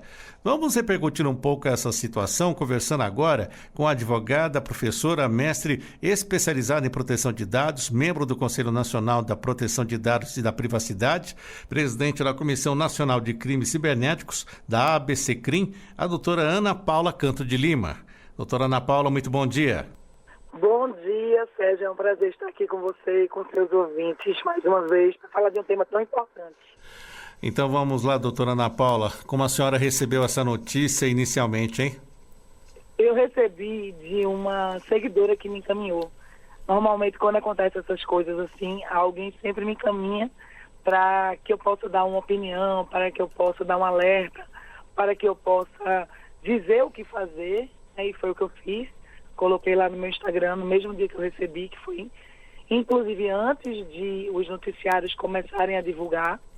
Então, coloquei as informações do que as pessoas precisavam fazer diante desse enorme vazamento que foi a nível global. Né? Por conta disso, é ainda mais arriscado, né? Porque não foi uma coisa apenas, um recorte apenas para o Brasil. Né? Como muitas das plataformas envolvidas, elas são globais, então o risco é ainda maior de golpes, de fraudes, de estelionato, de roubo de identidade. Então é muito importante que a agilidade, a celeridade, quando você toma ciência de uma situação como essa, seja extrema, porque você precisa mudar suas senhas. E mudar suas senhas não significa pegar uma senha que você já está acostumada e colocar e trocar por a outra senha que você possivelmente teve ali um comprometimento. Então é realmente fazer uma nova senha. Isso é muito importante. E quais os conselhos que a senhora dá para o nosso ouvinte a respeito desse vazamento? Como se proteger? É possível se proteger, doutora Ana Paula? Sim, Sérgio, é possível se proteger agindo rapidamente. Você altera todas as senhas das supostas plataformas, né, que a gente teve conhecimento, que é o Google, o Facebook, tem também Telegram, tem também, inclusive, algumas credenciais governamentais. Então, muito bom, é prioridade, inclusive, que se troque todas as senhas por senhas novas, senhas nunca utilizadas, e, se possível, se aquela plataforma permitir, que você faça uma autenticação em 2 fatores, que é para deixar ainda mais seguro aquela sua senha. Então, quando eu falo em autenticação em 2 fatores, por favor, não bote vinculado ao seu SMS, porque se acontecer qualquer coisa com o seu celular, um furto, um roubo, enfim, você vai estar com todos os seus dados na mão de um criminoso e ele vai conseguir, através do seu SMS, trocar todas as suas senhas, trocar inclusive a senha do seu e-mail, para que você não consiga reportar que está acontecendo uma fraude. Então, isso é uma das coisas que acontecem muito no meu dia a dia, que é a demanda para resgatar a conta de redes sociais, porque coisas como essas aconteceram. Porque ainda o cidadão, ele coloca para o seu SMS ou coloca para o seu e-mail que ele usa diariamente. Então, se ele entrar num spam, se ele fizer um download achando que é algo que não é um vírus, ele vai perder o acesso a todas as suas redes sociais. Então, é muito importante que ele faça uso de um Google Authenticator, por exemplo. Tem outros, mas para dar agora de ideia, o Google Authenticator, porque ele vai fazendo essa troca itinerante de senhas, então não é sempre a mesma senha que ele vai te dar na hora que pedir a validação. Explicando melhor para o nosso ouvinte sobre a responsabilidade. Como é que fica a responsabilidade por esse vazamento, hein, doutora Ana Paula? Sérgio, é preciso saber como se deu esse vazamento, né? Quem foi o principal, a porta de entrada principal. Então, isso aí precisa de uma investigação mais aprofundada para a gente ter esse conhecimento. Inclusive porque disseram, né, na matéria, que os próprios hackers disseram que o vazamento ele não é reciclado, ou seja, eles disseram que os dados são novos, não são dados que estão constantemente disponibilizados na internet, o que é um risco ainda maior, porque a gente não sabe quais são exatamente esses dados novos e por isso que a gente precisa muito se proteger. Doutora Ana Paula Canto de Lima, estamos falando de mais um vazamento, fala-se então de 16 bilhões de senhas, a senhora já deu os primeiros cuidados que o nosso ouvinte precisa ter. É possível saber quais dados foram vazados de determinadas pessoas ou não? Tem que ficar aguardando para ver se surge alguma coisa anormal, principalmente numa conta corrente. Ainda não sabemos quais dados foram vazados. Precisa ter um aprofundamento na investigação. Mas, com certeza, é muito importante que o cidadão ele fique em alerta para e-mails recebidos a partir do dia da informação do vazamento, contatos telefônicos a partir do dia do vazamento e também movimentações suspeitas, seja através do WhatsApp, seja através de um prêmio que ele recebeu e precisa passar alguma conta, seja para depositar algum Pix, seja através de uma informação de que o processo dele saiu e ele precisa fazer um pagamento de uma taxa judiciária para ter acesso ao pagamento. Então, tudo que acontecer envolvendo qualquer tipo de relação a partir desse vazamento é preciso ser visto com cautela e com desconfiança extrema, porque se for realmente algo relacionado ao seu processo, ligue diretamente para o seu advogado. Se for algo relacionado ao seu banco, ligue diretamente para o seu banco. E lembre-se, nunca faça downloads, nem clique em links que seguem por e-mail, sem você ter certeza absoluta do remetente, porque muitas vezes o remetente, eles fazem um e-mail muito parecido, muda uma letra, acrescenta um ponto. Então, busque sempre na fonte inicial para saber o que está acontecendo, especialmente agora com essa questão do INSS. Então, é importante que contatos de INSS, de bancos, de empréstimo consignado, enfim, qualquer tipo de contato que vá trazer um benefício para você, ou que vai dizer que você está caindo em um golpe e precisa resgatar a sua conta, não faça nada. Sempre busque a fonte original, sempre busque o seu banco, sempre busque o site, sempre busque a plataforma. E através de um telefone diferente do que você recebeu o contato. Por quê? Isso é muito importante. Porque muitas vezes eles ficam interceptando a sua ligação. Muitas vezes eles mesmos dão a dica. Se você não está confiando, acreditando, é totalmente compreensível, ligue para o número que está atrás do seu cartão de crédito e confirme a veracidade do que eu estou lhe dizendo. Aí quando a pessoa vai de boa fé e pega o número para ligar, quem atende são eles mesmos que estão interceptando. E eles têm essa capacidade de não apenas interceptar, como fazer com que todo o ambiente que o cliente está entrando em contato seja idêntico ao do banco. O cliente se sente confortável e é assim que acontece a maior parte de golpes. E a responsabilidade aqui no Brasil? Estamos falando de um golpe mundial, desse vazamento mundial, mas e a responsabilidade dos bancos e de outras empresas pela lei brasileira? Como é que fica isso, hein? Sérgio, o banco especialmente, ele tem que ter uma segurança da informação muito robusta para conseguir detectar esse tipo de movimentação. Então, de que forma ele poderia fazer isso? Por exemplo, se o correntista ele está tendo movimentações diferentes do que ele tem no dia a dia, isso já é um indício que pode estar acontecendo alguma coisa. Se o correntista está acessando a conta dele por um outro estado ou país que não está batendo com a localização que ele sempre faz, as movimentações dele, isso é um indício. Então, os bancos eles têm capacidade plena de fazer esse comparativo, né? Avaliar de onde é que está vindo, de onde é que está entrando essa ligação, esse acesso ao banco, de onde é que está vindo essas movimentações, para que contas estão indo, se é uma coisa diferente do dia a dia do cliente, porque se for a responsabilidade e eles não fizerem nada, não ligarem para o cliente, não confirmarem. Obviamente que o cliente não pode confirmar se eles ligarem, né?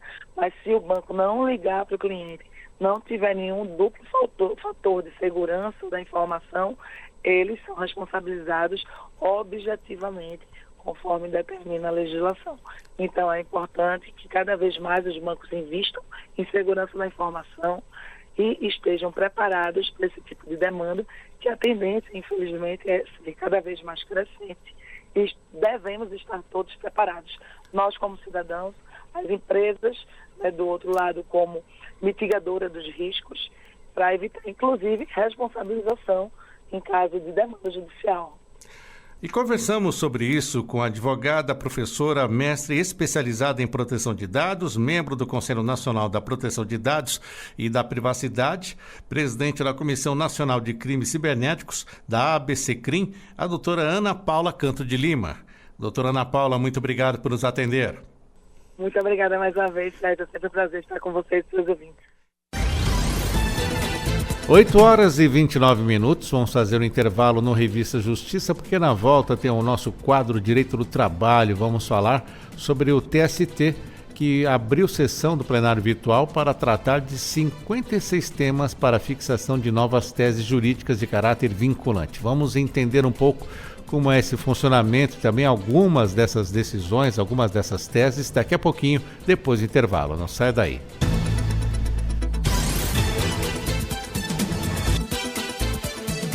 Estamos apresentando Revista Justiça.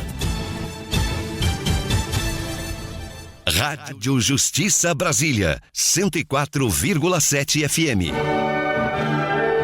Na Rádio Justiça, você faz um passeio pelas grandes obras musicais escritas em todos os tempos com o programa A Hora do Maestro. Olá, eu sou o maestro Cláudio Cohen e gostaria de convidá-los para ouvir na Rádio Justiça Brasília, 104,7 FM, o programa A Hora do Maestro, que traz o melhor da música clássica dos grandes compositores em interpretações especiais.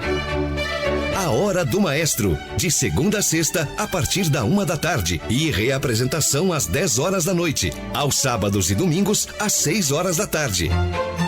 Rádio Justiça Brasília, 104,7 FM. Sintonize a boa música, sintonize seus direitos. O Supremo Tribunal Federal realizará na terça-feira, dia 24 de junho, audiência de conciliação entre União, INSS, Defensoria Pública da União e Ministério Público. O objetivo é buscar uma resposta uniforme e imediata às indenizações a aposentados e pensionistas vítimas de descontos fraudulentos. Confira a transmissão ao vivo pela Rádio Justiça e também pela TV Justiça no dia 24 de junho, a partir das 3 horas da tarde. Sintonize FM 104,7 em Brasília ou acompanhe pelo site www.radioetvjustiça.jus.br ou ainda pelo aplicativo TV Justiça Mais. Rádio Justiça Brasília, 104,7 FM. Sintonize seus direitos. As principais discussões do Judiciário Brasileiro você acompanha ao vivo na Rádio Justiça. Na sexta-feira, dia 27 de junho, a audiência pública convocada pelo ministro Flávio Dino vai debater a constitucionalidade de dispositivos que tratam das emendas parlamentares impositivas. Confira a transmissão ao vivo pela Rádio Justiça e também pela TV Justiça no dia 27 de junho, a partir das 9 horas da manhã. Sintonize FM 104,7 em Brasília ou acompanhe pelo site www.radioetvjustiça.jus.br ou ainda pelo aplicativo TV Justiça Mais. Rádio Justiça Brasília, 104,7 FM. Sintonize seus direitos. A Rádio Justiça faz parte do seu dia a dia, levando as decisões do Poder Judiciário para todo o Brasil e também para o mundo. Sintonize 104,7 FM no Distrito Federal. Ou em tempo real na internet de qualquer parte do planeta, você acessa www.radioetvjustiça.jus.br e ainda via satélite. Star One D2, frequência de descida 3.925 MHz. Rádio Justiça, sintonize seus direitos.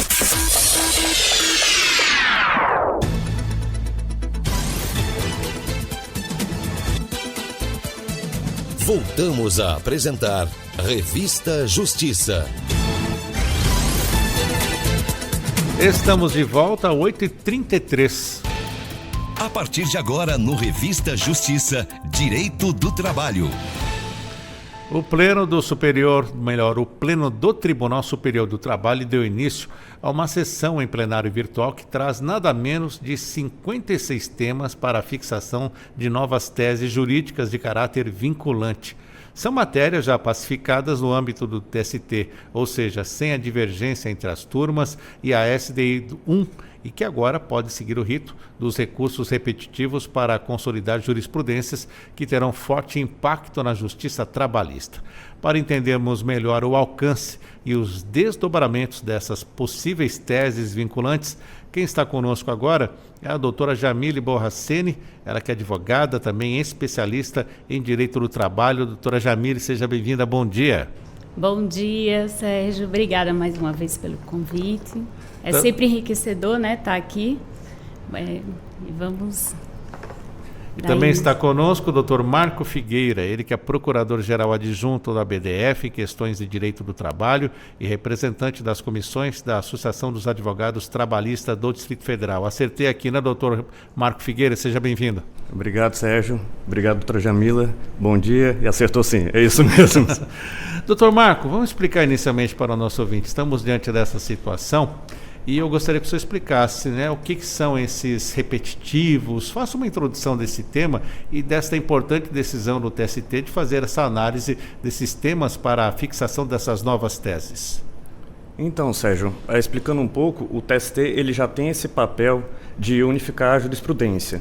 E aí o que aconteceu? O TST, através dessa nova presidência, ele quis dar um corpo de corte de precedentes, que é tornar os temas ali através de uma padronização, dar maior celeridade aos processos, dar uma segurança jurídica maior aos processos e uma previsibilidade do julgamento. Então, através de uma emenda regimental do regimento interno do TST, o presidente colocou através de sessões virtuais temas que eles são afetados, e aí esses temas eles têm a característica vinculante, ou seja, toda a Justiça do Trabalho, Varas do Trabalho, tribunais regionais, eles têm que acatar esta decisão que é proferida no incidente de recurso repetitivo ou através dessa reafirmação da jurisprudência. Esses temas que vão ser definidos, né, que estão aí na finalização da sessão virtual, eles servem a isso, são jurisprudências que já estão pacificadas, elas não têm possibilidade de discussão, então eles só vão reafirmar e dar aquele corpo vinculante, que até então uma súmula pode ter alguma divergência, mas a decisão vinculante do TST ela é de caráter mandatório, ela tem que ser obrigatoriamente cumprida. E justamente surge essa necessidade de temas pacificados, porque não é bem assim, o TST tem uma decisão, mas os outros tribunais têm outras, as instâncias inferiores, doutora Jamile? Isso, Sérgio. Acaba que, por mais que eles tenham súmulas ou OJs, acaba que alguns tribunais aplicam divergente a isso, né? Próprios juízes, em suas decisões, eles vão contra essas súmulas, mesmo entendimento já pacificado do TST. Então, isso faz com que os recursos subam e fiquem discutindo vários processos sobre o mesmo tema, né? Aí, sobrecarrega o TST sem necessidade, tendo em vista que já está pacificado nas turmas aquele tema, aquela decisão. Por falar em sobrecarga, né, temos aqui dados que o senhor trouxe, né, doutor Marcos, sobre a questão dos julgados na corte. Quais os destaques o senhor pode trazer que faz relação à necessidade justamente de termos essas teses? O volume de ações que estão sendo distribuídas a cada ano no TST, ele trouxe essa movimentação do próprio TST. O que acontece? Em 2024, os dados abertos aí, consulta pública no site do TST, mostram que o TST ele recebeu por volta aí de uns 570 mil recursos. E isso, essa movimentação que ocorreu ali no final do ano de 2024, agora para 2025, já trouxe um reflexo do número de ações que chegaram ao TST. Esse ano, até então, ele tem mais ou menos umas 160 mil ações distribuídas conforme esse termo de consulta pública. Isso mostra a força vinculante e limitando, vamos dizer assim, as ações que estão chegando ao TST e dando maior qualidade à discussão de teses no próprio TST. O número de julgados é impressionante. Mas podemos começar a falar sobre alguns temas que poderão ser decididos, doutora Jamile? Sim. Vamos começar aqui, então, Deserção, custas processuais, ausência da guia da agru judicial. Que situação é essa, hein? Quem me explica? Eu posso começar. Então, quando você vai recorrer de um processo, você emite a guia, né, a GRU, e faz o pagamento. Então, quando você vai interpor, você necessita juntar a guia e o comprovante, que serão comparados para demonstrar que você de fato pagou aquela guia. Só que o TST já entende que juntar só a guia, só o comprovante, ele consegue demonstrar, se ele tiver o código, tudo certinho daquele processo, que você consiga identificar que corresponde àquele processo, então ele não será considerado deserto pelo TST. Não juntar a guia, mas juntar o comprovante que consiga demonstrar que refere-se àquele processo. Então, acredito que eles vão manter nesse sentido, que não é deserto. Ocorre muito isso, doutor Marco? Ocorre bastante. A gente fala que ali dentro da triagem dos processos, quando eles vão ao TST, é feito uma pinça para saber se os pré-requisitos que são necessários para o recurso ser admitido, eles estão ali presentes. E a guia que esse preparo ou as custas processuais pagas demonstram aquela capacidade do recurso dele ser admitido ali no TST. Muitas vezes ou junta só o comprovante ou juntam a guia sem um comprovante, então ali é aplicada essa deserção e o recurso ele é obstado de prosseguir dentro do TST. Ainda falando sobre deserção, temos aqui também um outro recurso repetitivo sobre preparo, apresentação de comprovante de agendamento. Doutora Jamile. Nesse caso, o entendimento que vem sendo seguido no TST é de que juntar o agendamento não comprova que aquele recurso foi efetivamente pago. Então, nesse caso, eles não dão nem o prazo, né, previsto no CPC para que se ele junte o comprovante. Então, de fato, é deserto nesse caso. Para o nosso ouvinte que não é advogado, explica também para a gente, doutor Marco, como é que ocorre essa situação. Acontece o seguinte, para você ter ali o comprovante, né, para você poder protocolar o recurso, você tem que ter as condições na hora do ato. Então, se naquele momento que você vai entrar o recurso, o seu comprovante, a sua guia não estiver paga, o ato ele não pode ser realizado. Então, essa previsão, o agendamento de pagamento, ele não serve para efetivamente comprovar isso. Porque um agendamento ele também pode ser cancelado. Então, a reunião das características, a reunião dos elementos para o recurso ser admitido naquele momento, tem que ser na hora da interposição do recurso, não num dia seguinte, que muitas vezes o prazo já está esvaído. Isso me fez lembrar uma situação do cotidiano, né, daquele pequeno vendedor ambulante que tem a habilitação do Pix, ele apresenta lá para a pessoa fazer o Pix, aí quando ele vai ver foi um Pix agendado e a pessoa cancela e não paga. Isso pode ocorrer também? Exato. Acontece dessa forma, você faz um agendamento e aí, posteriormente pode haver o cancelamento, né? Até por falta de recursos, né? Às vezes você não tem saldo, então não se efetiva aquele agendamento, é cancelado. Normalmente quem faz isso, o pagamento é o advogado? Não, é a empresa. A empresa? Isso. A empresa, então, tem que ficar atenta quanto a isso, né? Até existe também um dos temas que estão sendo afetados, essa questão de quem pode fazer o pagamento. Isso. Que quando você faz o pagamento, aparece ali o cliente que está fazendo o pagamento. Muitas vezes, o escritório de advocacia, ele faz o pagamento daquele preparo para posterior reembolso da empresa. E aí, muitas vezes, está sendo considerado deserto, porque não foi aquela empresa, né, quem está ali, nomenclatura, né, quem está recorrendo, que fez o pagamento. Mas é um tema que está sendo afetado para falar que o que importa é a finalidade do ato, o ato foi cumprido, foi efetivamente pago e está ligado ao processo. Importa que pagou, não quem pagou, doutora Jamile? Pois é, eu entendo assim, a partir do momento que você paga, aquele dinheiro não é mais seu, é do processo, mas eles entendem que ele não teria legitimidade, entendeu? Sim. Para efetuar esse pagamento. Outro tema aqui, doutor Marco Figueira, muito importante, que falamos constantemente aqui na Rádio Justiça, sobre justa causa. Seja como reversão, seja como confirmação da justa causa, o que o TST vai definir a respeito da justa causa?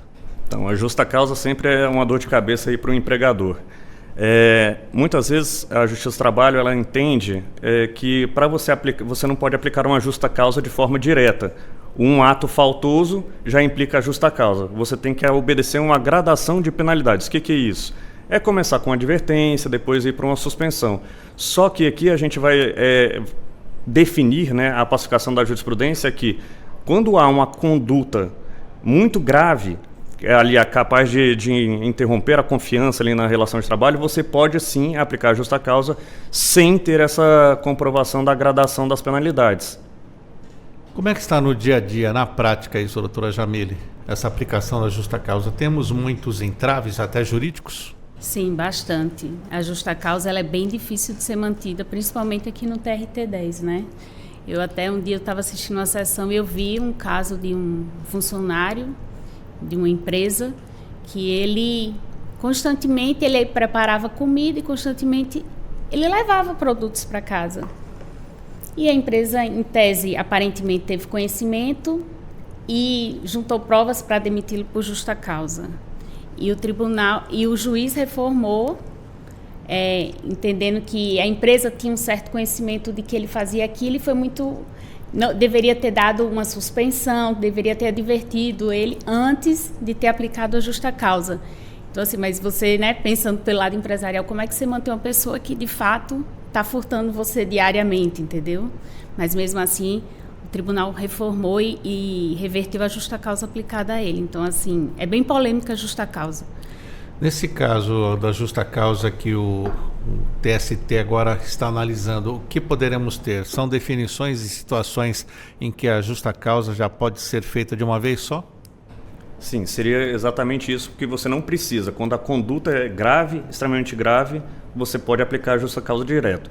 Só que esse tema, a gente entende que é um tema que realmente ele vai trazer uma forma, como você tem que analisar cada caso, então você vai trazer ainda certas discussões. Vai ser o único fundamento que serve dessa afetação é que se o fundamento da sentença para reversão é porque não se aplicou alguma advertência, alguma suspensão, aí este fundamento ele pode ser cassado através desse tema vinculante.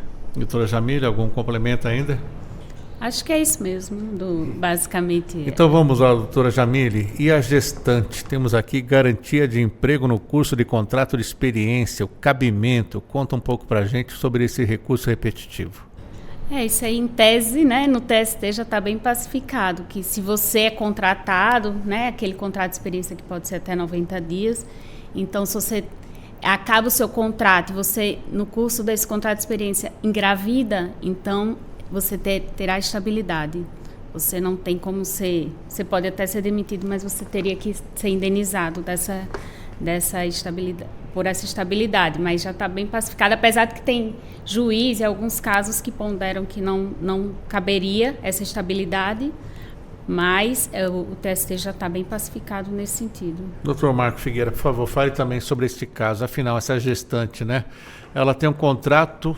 Está no contrato de experiência, engravidou, e como é que fica essa estabilidade? A discussão aqui é o entendimento do que é o contrato por tempo determinado. É porque a estabilidade da gestante ela atinge o contrato por tempo indeterminado. Só que a estabilidade que já foi até simulada, ela fala contratos por prazo determinado também tem direito a estabilidade. Então, se você rescindir, como a doutora Jamile disse, se você rescindir ali dentro de um contrato de experiência, essa estabilidade ela vai gerar uma indenização para você. Ainda que você seja demitido, você ainda tem esse direito à estabilidade, né? Essa indenização pecuniária pelo período que você teria ali correspondente à garantia do emprego. Mesmo se fosse um contrato temporário, doutor Marco Figueira? Então, contrato temporário, aí a gente tem uma discussão ainda, porque o contrato temporário ele entende que é uma exceção dentro dessa regra dos contratos ou por prazo indeterminado ou determinado. Então, ainda existe uma discussão sobre gestante dentro de um contrato temporário, se ela tem direito ou não à estabilidade. E como é que ficaria essa situação, então? Já ainda permaneceria. Determinada, né, doutora Jamile? Como é que isso, porque o temporário, em tese, você tem um prazo para acabar. O contrato de experiência seria um pouco divergente, porque tem uma intenção da pessoa se tornar indeterminado, entendeu? Claro que o temporário poderia, mas em tese você já sabe que está indo para cumprir aquele prazo. O de experiência não. Você vai numa expectativa de ser contratado. Então, às vezes, até a pessoa engravida e informa durante o contrato de experiência que está grávida. Aí ele demite, porque não quer uma pessoa gestante. Então, né, isso é um dos fatores que gera essa estabilidade, entendeu? Nesse caso, no contrato por tempo determinado, a mulher engravidou, o que hoje nós temos na justiça? As decisões. A mulher, ela não vai ter estabilidade, mas pelo menos vai receber o equivalente à licença maternidade? Não, então, diverge ainda, né? O temporário, ele ainda não está pacificado. Aí, no caso, ela teria ou não a estabilidade, entendeu? Então, vai ter tribunal que vai dar, outros não vão entender que não é, porque ela sabia que ele terminaria no prazo. Como o doutor Marco Aurélio falou, ainda não está pacificado. Já no caso indeterminado, só revendo aqui para finalizarmos, doutor Marco, essa questão da gestante, ela ficou grávida durante o período de experiência, ela não passa a ter uma estabilidade, mas sim garantida a licença maternidade dela, ou existe já ela vai ser efetivada nesse trabalho? Então, vamos lá. A licença maternidade, ela é um direito que é divergente que é separado dessa estabilidade, dessa indenização. A indenização é pelo período que ela deveria continuar no trabalho. A licença maternidade é um programa de política pública e ele vai ser pago através ali da compensação do governo. Mas dentro do contrato temporário, o que você pode, vamos dizer assim, chamar a empregada para trabalhar, e ela tem o direito de se recusar. E ainda assim ela vai ter esse direito à indenização. É isso que se busca dentro dessa pacificação. É falar que dentro do contrato temporário, né, por prazo determinado, é que faz sentido essa indenização. Que o direito aqui é o direito do nascituro, é proteger ali a criança que está sendo gerada. Vamos para um outro assunto também que vai ser analisado pelo TST, multa artigo 477, parágrafo 8º da CLT, diferenças de verbas rescisórias reconhecidas em juízo. Doutora Jamile. Então, esse é um tema, né, que traz algumas divergências, assim, tem vários, tem até mais de um, né, sobre a multa do 477 sendo discutido. Nesse caso aqui, você tem um funcionário que você demite, tem aquele prazo na lei, né, de 10 dias para você pagar as verbas rescisórias. Então, você demitindo ele e pagando o que você entende que é devido ali das verbas rescisórias, ele entra na justiça e vê umas diferenças. Então, já está bem pacificado que se for só na ação reconhecida essas diferenças, não caberia a aplicação dessa multa do 477. E quais as divergências que existem, doutor Marco Figueira?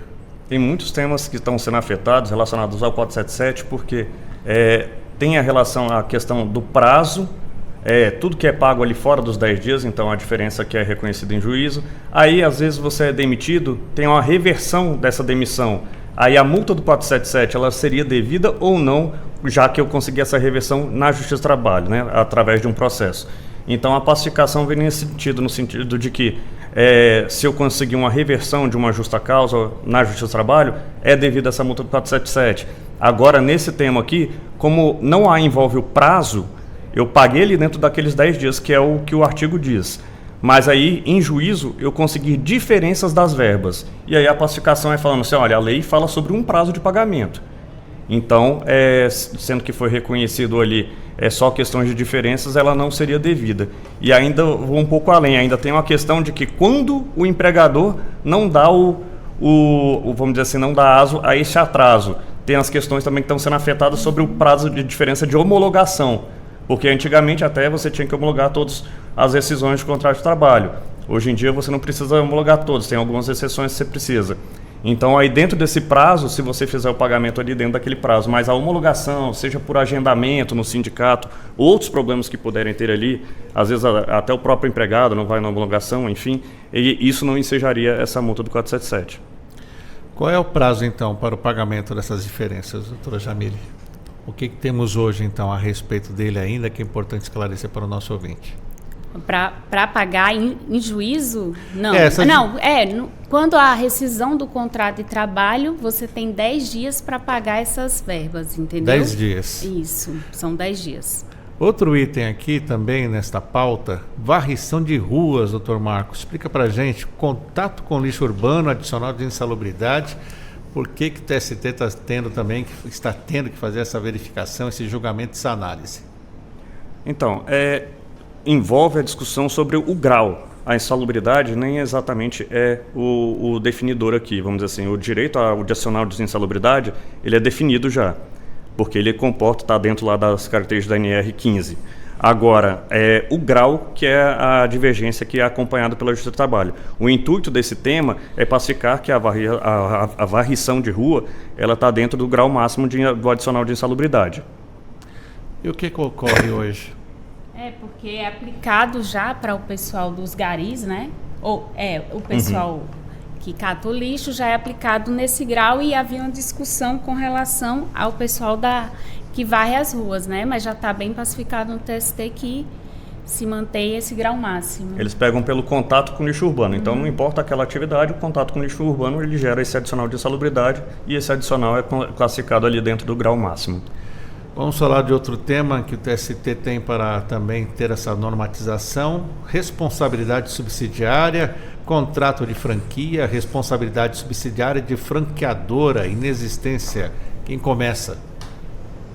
Vamos lá, doutora Jamile. Tá bom. Não, então, havia uma discussão com relação a uma franquia, né? Se quando um ex-funcionário ajuizava a ação, se a franqueadora seria ou não responsável, solidária ou subsidiária pelas verbas devidas pela franquia, né? E o sentido do TST é de que não é, porque ela só está se utilizando da marca, dos produtos para vender, mas se demonstrar que ela não tinha qualquer ingerência sobre aquela empresa, não há responsabilidade da franqueadora, entendeu? A ingerência dela é em relação mesmo a manter a qualidade dos produtos e manter a linha da franqueadora, mas não a ingerência sobre a gestão dos funcionários. Então, o fato só de ser franqueadora não gera a responsabilidade, seja solidária ou subsidiária dela, entendeu? O que ocorria então na prática? O que ocorre hoje na prática, doutor Marco? Vamos lá, a natureza, o que diverge aqui, vamos dizer, a natureza do contrato. Eu, franqueado com a minha franqueadora, eu tenho um contrato de natureza mercantil. Eles me oferecem um produto, todo o know-how, e eu estabeleço ali dentro da loja. Mas quem é o empregador efetivo é o franqueado. Então ele vai ter a ingerência com aqueles empregados, não cabendo assim uma responsabilidade de uma pessoa que é totalmente distinta vamos dizer assim, da relação de trabalho entre o empregador e o empregado, que é a marca toda que você adquiriu só para estabelecer ali os produtos e o know-how. Então, explicando melhor assim, até me corrija se eu estiver errado, vamos pegar hoje a franquia que está sendo muito comentada, uma franquia de chocolate, né? Sou funcionário daquela franquia de chocolate, aí eu aciono o franqueador e também a franqueadora, no caso até a própria empresa que criou a franquia dela, seria isso? Seria isso, eu iria acionar o meu empregador, que seria a franquia, né, onde eu trabalho, e a franqueadora, a fabricante, entendeu? Só que aí ela não tem qualquer ingerência. Já pensou se ela for ser responsável por todas as franquias que ela, em tese, né, tem esse contrato apenas mercantil com a empresa, e ela não tem qualquer ingerência. Ele trata mal o funcionário, ele não paga as verbas, só que eu não tenho qualquer controle sobre aquela empresa. Então, eu não tenho como estar controlando todas as franquias, se elas estão pagando tudo, até porque não é o intuito. O intuito é fornecer a marca e o produto para que elas revendam. Como elas vão fazer com sua equipe, não há ingerência. Então, não tem como ter essa responsabilidade. A gente de fora aqui nem imagina, né, que existem ações desse tipo, né, doutor Marco Figueira? Existe, e são ações assim que elas se replicam. Justamente esse é o intuito do TST na pacificação dos temas. São ações que elas são replicadas, e antigamente só existia um órgão que era responsável por fazer essa unificação, que seria a SDI1, que era a divergência entre as turmas, e o órgão é um órgão fracionário do TST e é responsável por fazer essa unificação da jurisprudência. E aí esses recursos repetitivos, uniformes, incidentes de reafirmação de jurisprudência, eles servem justamente isso, para que não levem processos a esses órgãos fracionários. E qual a previsão para que este plenário virtual, né, o pleno do TST, dê um término, redefina todos esses temas, doutora Jamile? Agora, dia 29 de junho. Acredito que dia 30 a gente já vai ter posicionamentos, né? Do que de fato virou tese vinculante, porque pode ter alguns desses 56 que não venham a virar tese vinculante. Seria um caso de decisões sim, sim, não, não, ou busca-se algum consenso, doutor Marco Figueira? Nesses casos de reafirmação de jurisprudência, acredito que seja só sim ou não, que aquele caso não se aplica ainda, porque existe alguma divergência ali entre turmas. Mas desses 56, todos que foram selecionados, não existe divergência entre as turmas do TST e a SDI. Muito bem, nosso tempo já está acabando, porque daqui a pouco tem SDI 2 justamente para o TST. Quero agradecer aos nossos convidados. Falei que ia passar rápido e passou, né, doutora Jamília Borraceni, advogada especialista em direito do trabalho. Obrigado por estar conosco aqui na Rádio Justiça. Obrigada, Sérgio. Agradeço também ao Dr. Marco Figueira, procurador-geral adjunto do AB do Distrito Federal em questões do direito do trabalho, representante das comissões da Associação dos Advogados Trabalhistas do Distrito Federal, doutora Carol Sena, presidente, né, dessa associação. Muito obrigado por estar conosco e as suas considerações finais. Eu agradeço aqui a oportunidade e é sempre interessante trazer à luz esses temas, né, que a justiça do trabalho, a justiça social, ela sempre está assim, em constante transformação. Essa corte de precedentes, vamos dizer assim, essa nova forma da Justiça do Trabalho, ela vem sendo aplicada não tem muito tempo. Foi através de uma emenda regimental que teve no final do ano passado. Então, até para não trazer, vamos dizer assim, complicações, é interessante a gente sempre argumentar, trazer aí aos ouvintes a necessidade de estar em constante atualização, né, com a jurisprudência do TST. Com certeza. Microfones sempre abertos para essas atualizações. Doutor Marco, muito obrigado. Agora, 8h59, o Revista Justiça de hoje fica por aqui. A apresentação minha, Sérgio Duarte, edição da Camila Rodrigues, a produção do João Paulo Bezerra, trabalhos técnicos Luiz Alves, coordenação de jornalismo Bárbara Michelini, Secretaria de Comunicação Social, Supremo Tribunal Federal. Fique agora com a sessão plenária do TST. Um ótimo dia para você e já já voltaremos.